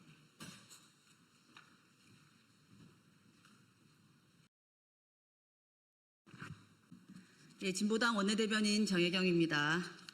오늘 아침에 신문에 지금 발표되었던 요미우리 신문과 이재명 대통령과의 인터뷰 기사와 관련해서 말씀드리도록 하겠습니다. 대통령은 역사 정의를 바로 세울 각오로 한일 정상회담에 임하십시오. 이재명 대통령이 취임 후 첫 일본 방문을 앞두고 요미우리 신문과 가진 인터뷰에 대해 심각한 우려와 유감을 표합니다. 이 대통령은 과거사 문제에 대해 이전 정부 합의를 뒤집지 않겠다고 했습니다. 국가 간 관계에서 정책의 일관성을 강조하며 과거사 문제에 너무 매몰돼서는 안 된다는 표현도 있었습니다. 한번 되짚어 보겠습니다. 과거사 정리 안 되면 미래가 없다라는 생각을 버려라. 2년 전 윤석열의 말입니다. 과거사가 걸림돌이 될 수 있지만 인내하며 가야 된다. 1년 전 윤석열의 말입니다. 분명 문제적 발언이지 않았습니까? 그렇게 내란 정권은 뉴라이트 극우 세력과 함께 대한민국을 대1 굴욕 외교에 수렁에 빠뜨린 치명적인 오류를 범했습니다. 이 대통령은 이번 인터뷰에서 위안부 합의, 강제동원 배상 문제에 대해 받아들이기 어려운 합의, 피해자와 유족의 명예, 일본 정부의 진심 어린 노력 필요 등을 언급했습니다. 그러나 과거는 과거고 미래는 미래라는 결론은 매 한 가지입니다. 윤석열의 굴욕 외교와 이재명의 실용 외교는 평균 나이 95세를 넘긴 6명의 위안부 피해 생존자 앞에 큰 차이가 없습니다. 대통령은 이 점을 돌이켜보셔야 합니다. 주권자의 이름으로 명령합니다. 이재명 대통령은 역사 정의를 바로 세울 각오로 한일 정상회담에 가십시오. 불과 일주일 전인 14일 일본군 위안부 피해자 기림일 날에 역사의 진실이 바로 서야 강복이 완성된다며 피해자들의 명예와 존엄이 완전히 회복되도록 최선을 다하겠다고 밝혔던 바로 그 정신으로 한일 정상회담에 임하십시오. 김대중 오부치 선언을 넘어서는 새로운 한일 공동선언의 기준은 분명합니다. 바로 일본의 명확한 반성과 사과가 담겨야 합니다. 그에 기초하여 2015년 한일 위안부 합의를 폐기하고 피해자의 진정한 명예회복이 실현되어야 합니다. 마찬가지로 윤석열식 강제동원 배상 제3자 변제안은 단호히 반대하고 일본 전범기업의 참여를 강제해야 합니다. 역사정의 실현 없이 실용 외교라는 이름 하에 과거사를 묻고 넘어가는 것은 한일 관계 정상화도 아니요 전 정부의 굴욕 합의를 이어가는 것입니다. 명심하십시오. 주권자인 국민들은 일제 침략의 역사에 대한 공식 사죄와 책임 있는 배상을 원합니다. 그래야 바람직한 한일 관계의 미래를 설계할 수 있습니다. 이상입니다.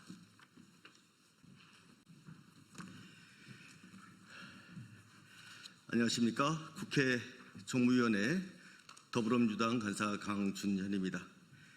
대한민국 유통산업의 한 축을 지탱해온 홈플러스가 회생 절차의 후폭풍으로 심각한 위기에 내몰려 있습니다. 사제 출연을 해서라도 문제를 해결하겠다던 약속을 저버리고 MBK 김병주 회장은 책임을 져버렸습니다. 그 사이 자금난은 더욱 심화되었고 그 피해는 고스란히 노동자와 자영업자 그리고 지역사회에 전가되고 있습니다. 내년까지 총 15개 매장이 문을 닫고 무급휴직까지 예고되어 있습니다. 더 큰 문제는 사법부의 결정입니다. 회생계획 인가전 M&A 승인은 기업 정상화가 아닌 MBK의 먹튀 전략에 출구를 열어준 결정이라는 비판을 피할 수가 없습니다.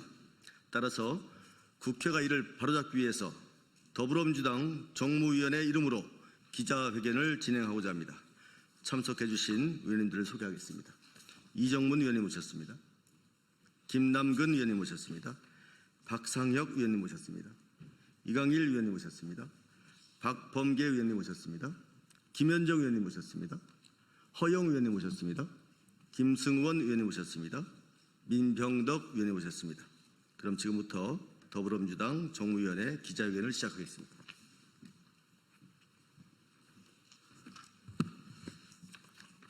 투기 자본의 탐욕, 국민 우롱 MBK, 국회가 바로 잡겠다. 홈플러스 사태는 단순한 경영 실패가 아니다. 이는 투기 자본 MBK의 탐욕, 법원의 잘못된 결정, 그리고 정치권의 지연이 빚어낸 총체적 위기이다. 그 결과 MBK는 웃고 노동자는 울고 있다. 입점업체는 무너지고 지역 상권은 붕괴되고 있다. 회생 절차 여파는 가혹하다. 홈플러스는 내년 5월까지 전국의 15개 매장이 순차적으로 폐점될 예정이다. 무급휴직까지 예고되며 노동자의 생존권은 끝없이 흔들리고 있다. 그러나 MBK는 법원의 결정 뒤에 숨어 자구책 마련에 최선을 다하겠다던 국회와의 약속을 헌신짝처럼 버렸다. 이는 명백한 거짓과 위선이며 국회와 국민을 우롱한 행위이다.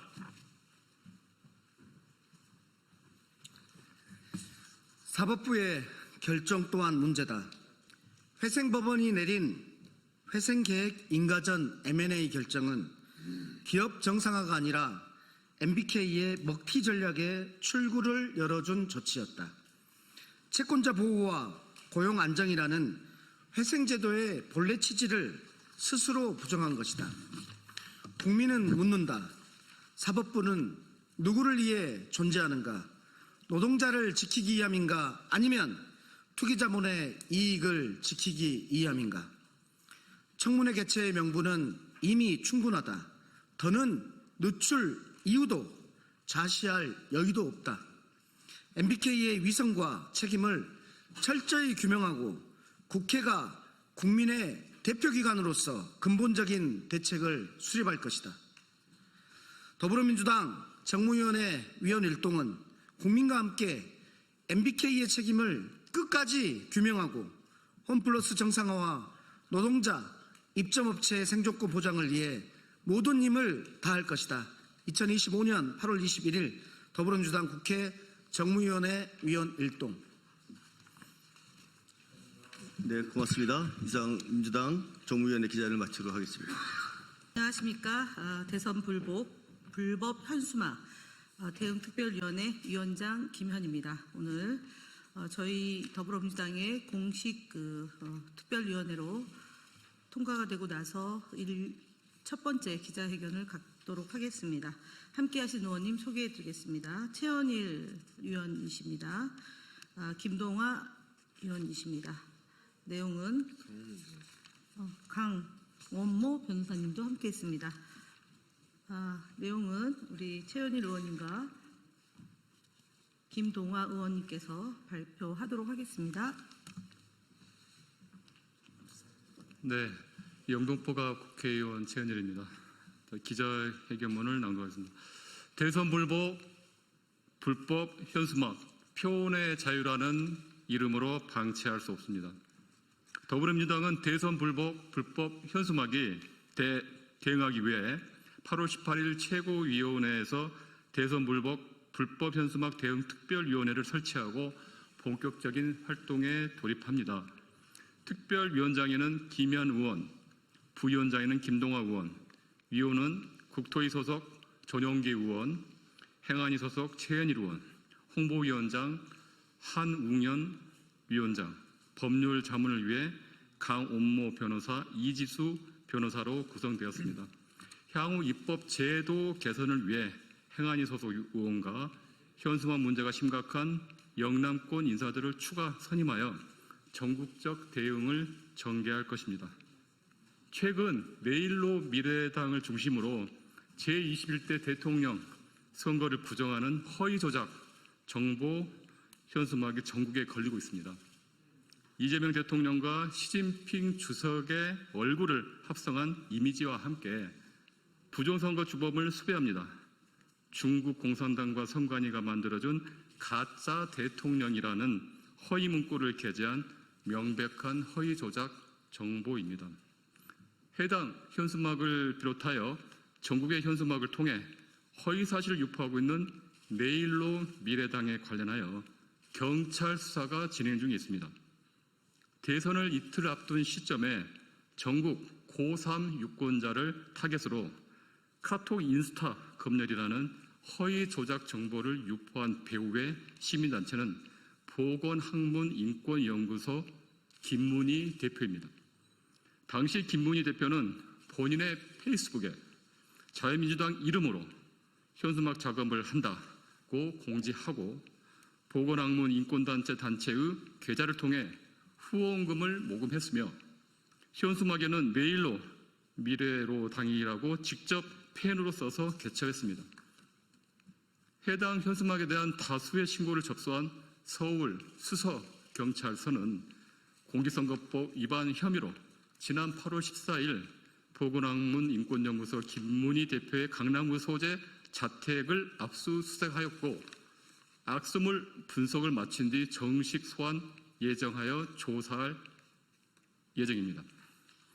김문희 대표가 운영 중인 보건학문인권연구소는 2020년 8월경 백신, 마스크, PCR 반대를 주장하며 설립했고 보건, 생활 건강을 내세우며 교육 분야의 좌파 교육, 혁신 교육, 성평등 교육 반대, 태극기 집회 참석, 부정선거 주장, 허위 조작 정보 전파, 김문수 지지 선언 등의 활동을 해오고 극우 유튜버와 함께 활동해온 것으로 밝혀졌습니다. 더욱 충격적인 것은 불법 댓글 공작팀을 운영해온 리박 스쿨과도 깊은 인연을 맺고 있다는 것입니다. 노벨 문학상 수상자인 한강의 소설 채식주의자 등을 유해 매체물로 지정하고 교육청과 학교의 폐기를 압박해오며 리박 스쿨과도 인연을 맺고 있습니다. 수차례 리박 스쿨 손효숙 대표가 이끈 단체들과 활동하거나 성명에 함께 이름을 올려왔고 손효숙 대표 주도로 만들어진 늘봄학교 지지 범시민교육연합에도 참여했습니다.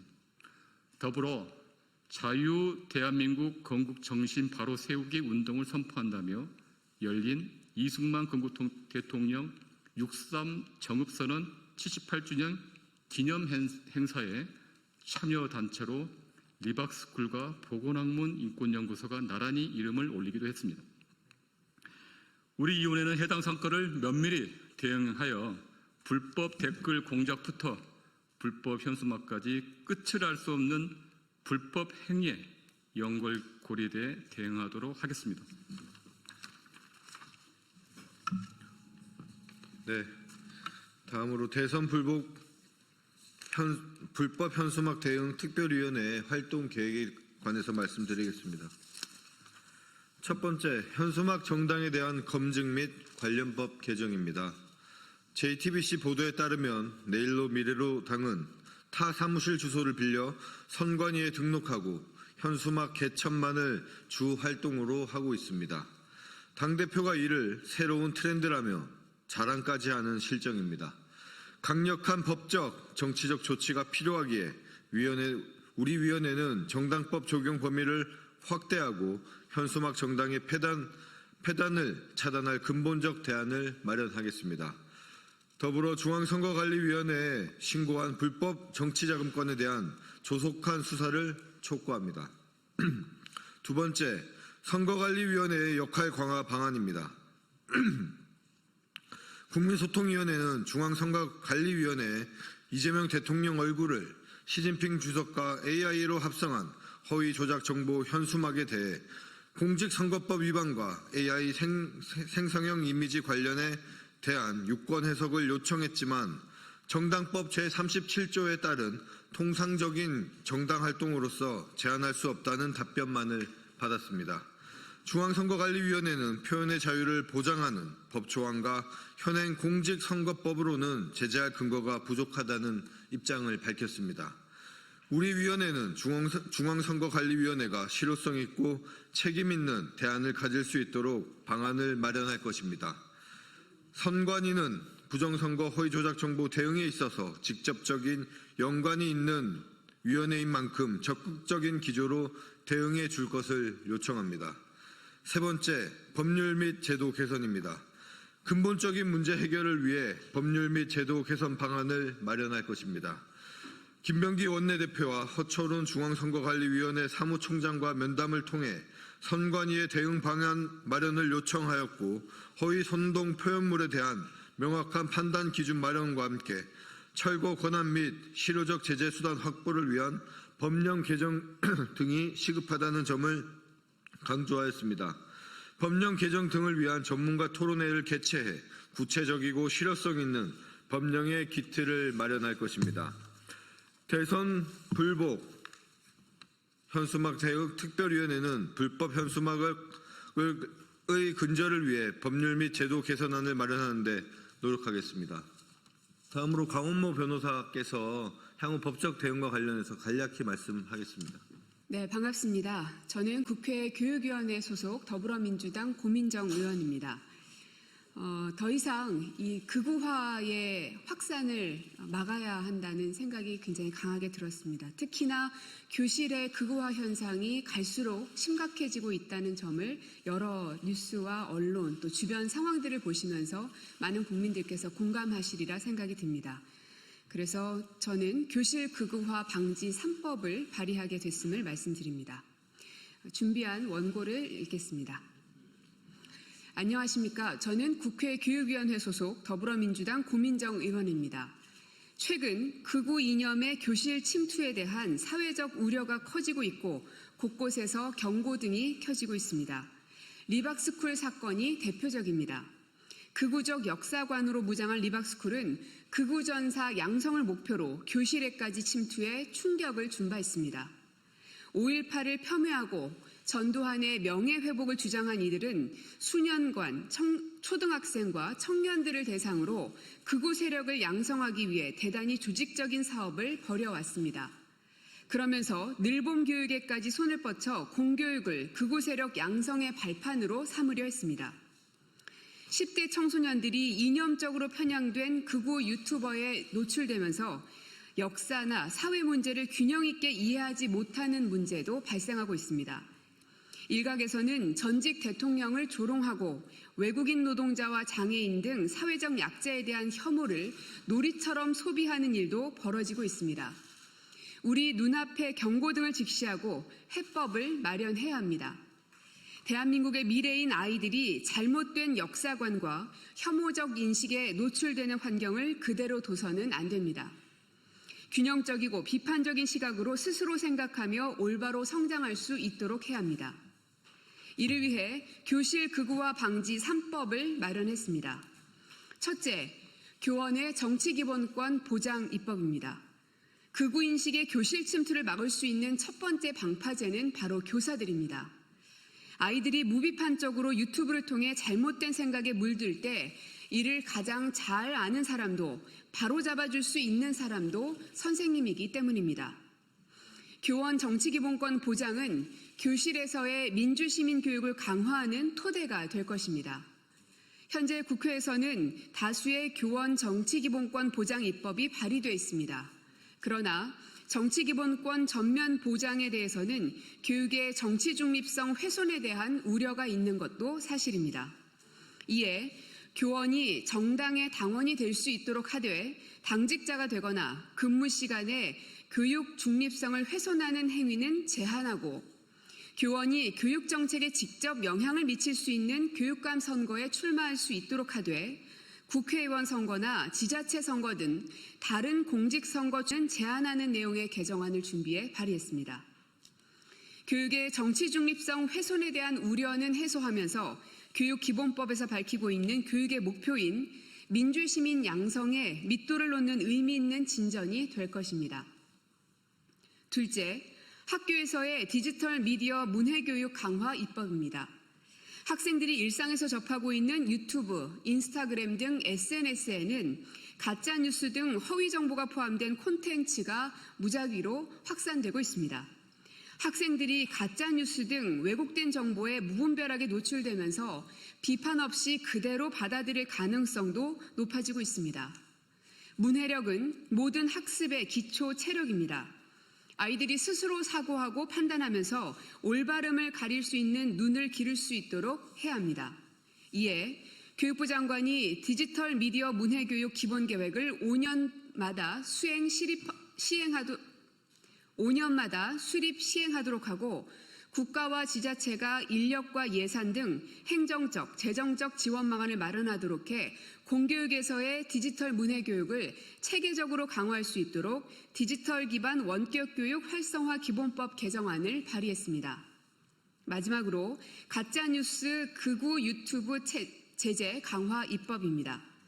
앞에 두 법안이 교육환경 조성에 관한 내용이라면 이 법안은 가짜뉴스 근절 사회환경 조성에 관한 내용입니다. 고의 또는 중대한 과실로 거짓을 드러내 타인의 명예를 훼손하는 경우 손해배상을 하도록 정보통신망법 개정안을 준비 중에 있습니다. 손해를 입힌 자가 고의 또는 중대한 과실이 없음을 입증할 경우 손해배상 책임을 면할 수 있지만 그렇지 못하면 손해를 배상하도록 법안을 준비했습니다. 곧 발의할 계획입니다. 현행법상 정보통신망에 의한 사실적시 명예훼손과 허위사실적시 명예훼손에 대한 처벌 조항이 있지만 손방망이에 그친다는 지적이 있습니다. 손해배상제도 도입이 악질적이고 고의적으로 가짜뉴스를 유포하는 유튜버 등에 대한 규제를 강화해 혐오와 극우로부터 대한민국 공동체를 보호하는 단초가 될 것입니다. 9월 정기국회에서 교실 극우화 방지 3법이 사회적 논의와 공감대 속에서 결실을 맺을 수 있도록 최선을 다하겠습니다. 고맙습니다. 네, 궁금하신 사항은 밖에서 백불 진행하도록 하겠습니다. 네, 진보당 브리핑 시작하겠습니다. 부대변인 이미선입니다. 세월호 참사 희생자 고 임경빈 군 구조 실패한 해경지휘부의 면죄부 준 판결을 분노합니다. 서울고등법원이 8월 20일 어제 세월호 참사 희생자 고 임경빈 군 구조 실패에 대해 해경지휘부의 책임을 또다시 부정했습니다. 국가 일부 책임만 인정했을 뿐 구조 지휘 책임자들에게는 명백한 면죄부를 준 것입니다. 참사 당시 임경빈 군은 구조됐지만 4시간 넘게 병원 이송이 지체돼 결국 숨졌습니다. 헬기 대신 함정을 택한 결정이 해경지휘부의 의전 때문이었다는 사실에도 책임을 묻지 않을 수 없습니다. 이 참혹한 진실은 유가족이 직접 수백 건의 자료를 뒤져 밝혀낸 것입니다. 재판부는 생존 가능성이 낮았다고 했지만 당시 누가 이를 정확히 예측할 수 있었겠습니까? 이는 구조 책임을 회피하기 위한 변명일 뿐이며 유가족과 국민을 절망에 빠뜨리는 무책임한 논리입니다. 골든타임은 무능한 정부와 해경지휘부의 판단착오로 흘러갔고 매뉴얼은 철저히 무시됐습니다.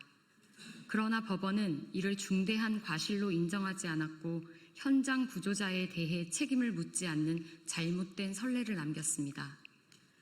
그날 바다에 있던 이들은 구조가 아닌 방기 대상이었으며 11년이 지나도록 사법부는 책임을 회피하고 있습니다. 이것이 과연 정의입니까? 명백한 불의입니다. 유가족과 시민들은 11년간 진실을 위해 싸워왔으며 진실규명과 책임자 처벌, 재발 방지 대책 마련이 이루어질 때까지 이 싸움은 끝나지 않을 것입니다.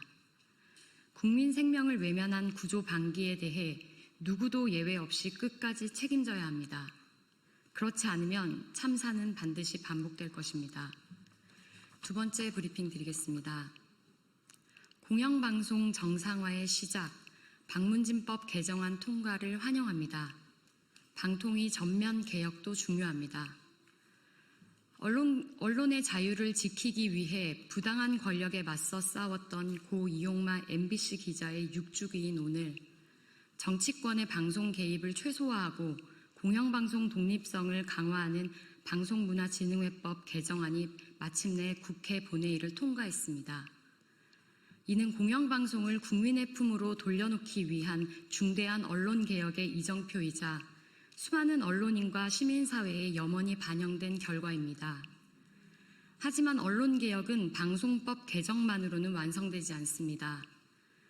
방송통신위원회의 전면적인 개혁 없이는 진정한 공영방송 정상화와 언론개혁, 민주주의 회복도 불가능합니다. 정치적 독립성 보장, 위원 선임 절차의 투명성 확보, 권력과의 완전한 분리 등 개혁 과제들이 함께 실행되어야 합니다. 특히 주목해야 할 인물이 있습니다.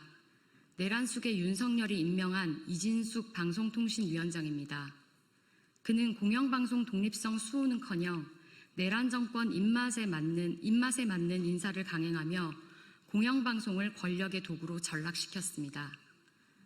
내란 정권 대통령 심기 경호에만 몰두하다가 윤석열 탄핵 이후에는 정쟁을 부추기며 자신의 입지만 챙기고 있습니다. 그의 행태는 자격 없음을 분명히 드러냅니다. 즉각 사퇴해야 합니다. 고 이용마 기자가 남긴 말처럼 세상이 바뀌는데 언론이 제 역할을 했다는 평가를 받는 날이 왔으면 좋겠다는 바람을 반드시 현실로 만들겠습니다. 그 시작은 방송 3법 개정이며 이진숙 체제를 끝내고 시민과 언론이 함께하는 진정한 언론개혁의 완성에 있습니다. 이상 브리핑 마치겠습니다. 고맙습니다.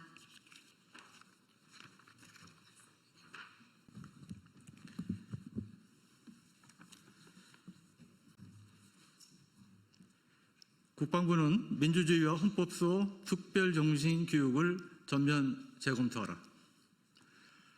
안녕하십니까. 국방위 소속 국민의힘 유영원 의원입니다. 오늘 저는 국방부가 현재 추진 중인 민주주의와 헌법소 특별정신 교육에 대해 심각한 우려와 경고를 드리고자 이 자리에 섰습니다. 국방부는 지난 8월 8일 전군의 모든 장병과 군무원을 대상으로 오는 10월까지 이 교육을 완료할 것을 지시했습니다. 12.3 비상기염 사태를 계기로 군의 정치적 중립을 강조하고 헌법 질서를 확립하겠다는 국방부의 취지는 충분히 이해합니다. 그러나 교환의 내용을 분석해보면 군 기강을 뿌리째 흔들고 전투력까지 잠식할 수 있는 위험 요소들이 적지 않습니다. 첫째, 이번 특별정식 교환에는 항명죄가 성립하지 않았던 판례들을 일일이 나열하고 있습니다. 예를 들어 부하에게 내린 지각금지 명령, 중대장의 부하숙소 환기 명령, 해안경계부대 소초장의 음주 제한 명령 같은 사례들이 그렇습니다. 이러한 판례를 병사들이 그대로 학습하면 어떤 결과가 나오겠습니까? 이런 명령은 따르지 않아도 되겠다라는 왜곡된 인식을 심어줄 수밖에 없습니다. 전투 현장에서 명령에 대한 망설임은 곧 전투력의 붕괴를 의미합니다. 상명하복이라는 군의 근간을 무너뜨릴 수 있는 이 교육이 과연 누구를 위한 것인지 국방부는 답해야 할 것입니다. 둘째, 교환 속 이미지 또한 충격적입니다.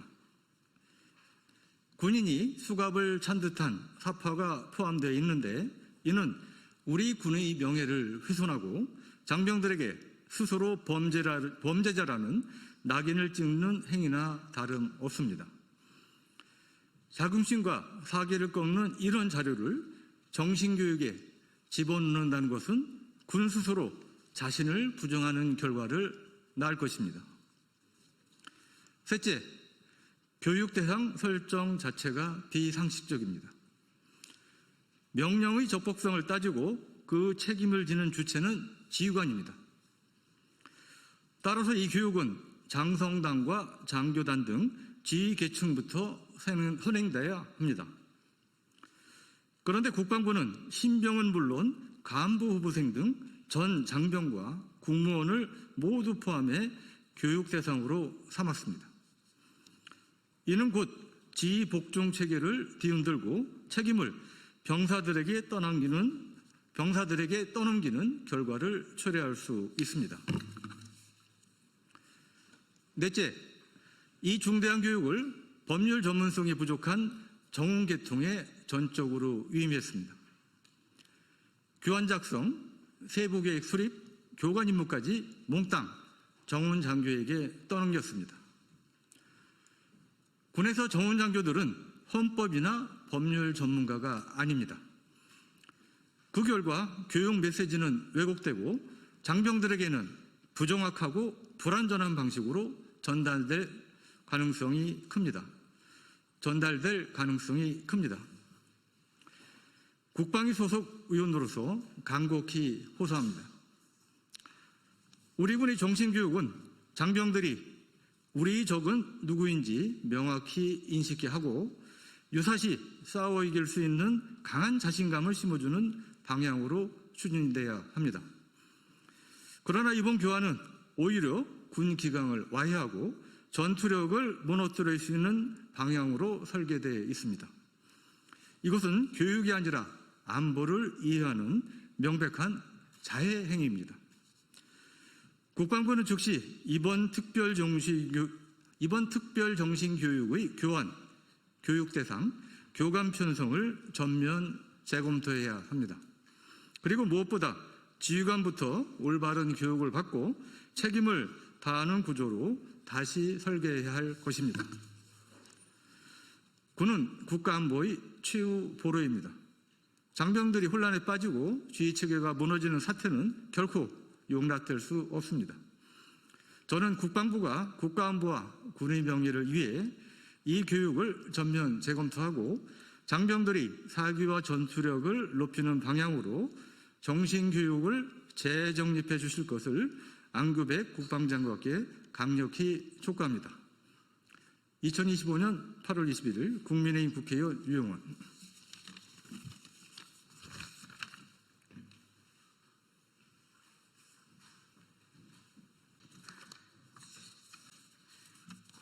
국회의원 서영교입니다. 법사위원 서영교입니다. 제가 윤석열의 부인 V0 김건희와 명태균, 건진 세 사람의 특검법을 대표 발의했습니다. 윤석열, 김건희의 권력형 비리, 국정농단 뇌물 게이트 끝까지 수사하고 반드시 처벌하겠습니다. 그런데 이 특검법이 시행이 되면서 김건희와 관련한 그리고 건진, 명태균 등과 관련한 일들이 꼬리에 꼬리를 물고 이어지고 있습니다. 그래서 이 수사 기간이 좀 더 있어야 되는 거 아니야? 그리고 또 검사가 좀 더 필요한 거 아닌가? 수사관 그리고 함께할 공무원들이 더 필요한 거 아닌가? 이런 요구가 아주 많이 나오고 있습니다. 그래서 우선 먼저 혹시나 연장해야 될 필요가 있거나 혹시나 수사관이나 특검이 더 필요할 수가 있기 때문에 제가 법안을 2탄으로 대표 발의했습니다. 그와 관련해서 여러분께 기자회견문을 낭독하도록 하겠습니다. 김건희, 명태균, 건진 특검법 2탄입니다. 윤석열, 김건희의 권력형 비리, 국정농단, 뇌물 게이트 끝까지 수사하고 반드시 처벌하겠습니다. 존경하는 국민 여러분, 언론인 여러분, 더불어민주당 국회의원 법제사법위원회 서영교입니다. 오늘 저는 김건희와 명태균, 건진 법사 관련 국정농단 및 불법 선거 개입 사건 등 진상규명을 위한 특별검사법 개정안을 대표 발의했습니다. 이번 개정안은 지난 4월 25일 제가 대표 발의에 통과시킨 김건희 특검법의 후속 개정안, 이른바 2탄입니다. 당시 1탄 법안으로 이미 특검이 가동되어 수사를 진행하고 있지만 드러나는 권력형 비리의 범위가 너무나 방대하고 보다 강력한 제도적 보완이 필요하다는 국민적 요구가 커져가고 있습니다. 이번 개정안의 핵심은 특검의 수사 기간과 인력을 대폭 확대하는 것입니다. 특검의 기본 수사 기간을 현행 90일에서 120일로 30일 연장하고 파견 검사는 현재 40명에서 70명으로 30명 연장합니다. 파견 공무원을 현재 80명에서 140명으로 확대하는 내용을 담고 있습니다.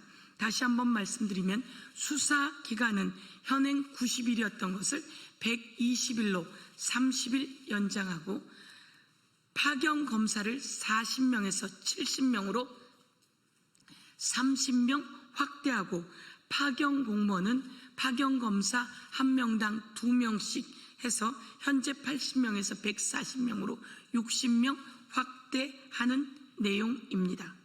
지난 6월 임명 이후 특검은 본격적인 수사를 개시해 성과를 내고 있습니다.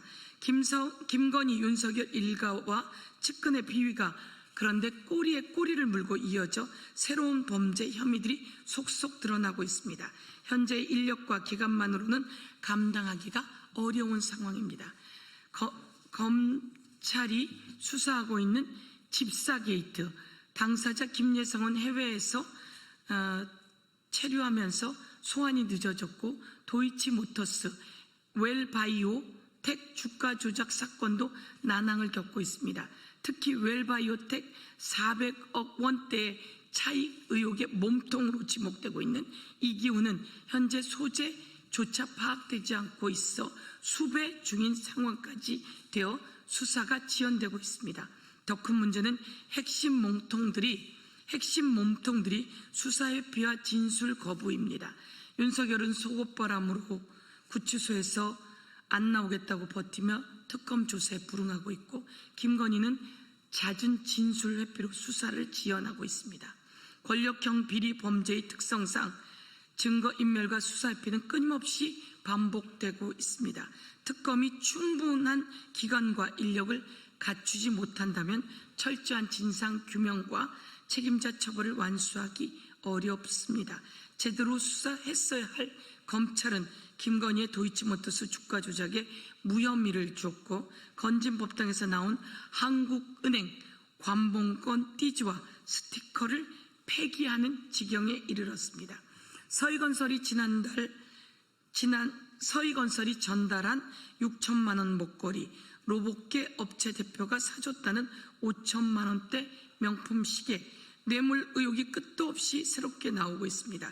특검이 인지한 모든 사건을 낱낱이 수사해 반드시 처벌받게 해야 합니다. 특검이 충분한 기간과 인력을 갖춰야 합니다. 그것이 윤석열, 김건희의 비리 범죄를 완전히 척결할 수 있는 힘이 될 것입니다. 국민과 함께 끝까지 진실을 추적하겠습니다. 감사합니다. 제가 우선 대표 발의한 법안입니다. 수사 기간을 90일에서 120일로 30일 연장했고, 특검은 40명에서 70명으로 30명 확대했고, 그리고 파견 공무원도 80명에서 140명으로 60명 확대하는 안입니다. 이 법안이 그 법안이라는 말씀을 드리겠습니다. 그리고 저희들이 오늘 이렇게 한번 피켓을 만들어 봤습니다. 이 앞에 있는 것은 반클리프 아펠 목걸이 6천만 원, 그리고 브로치 3천만 원, 그리고 그라프 목걸이 6천만 원, 샤넬백 2개, 그리고 이것은 시계이죠. 시계. 이 시계는 5천만 원대 시계인데 어떻든 3,500만 원인가 할인받아서 샀다고 하는데요.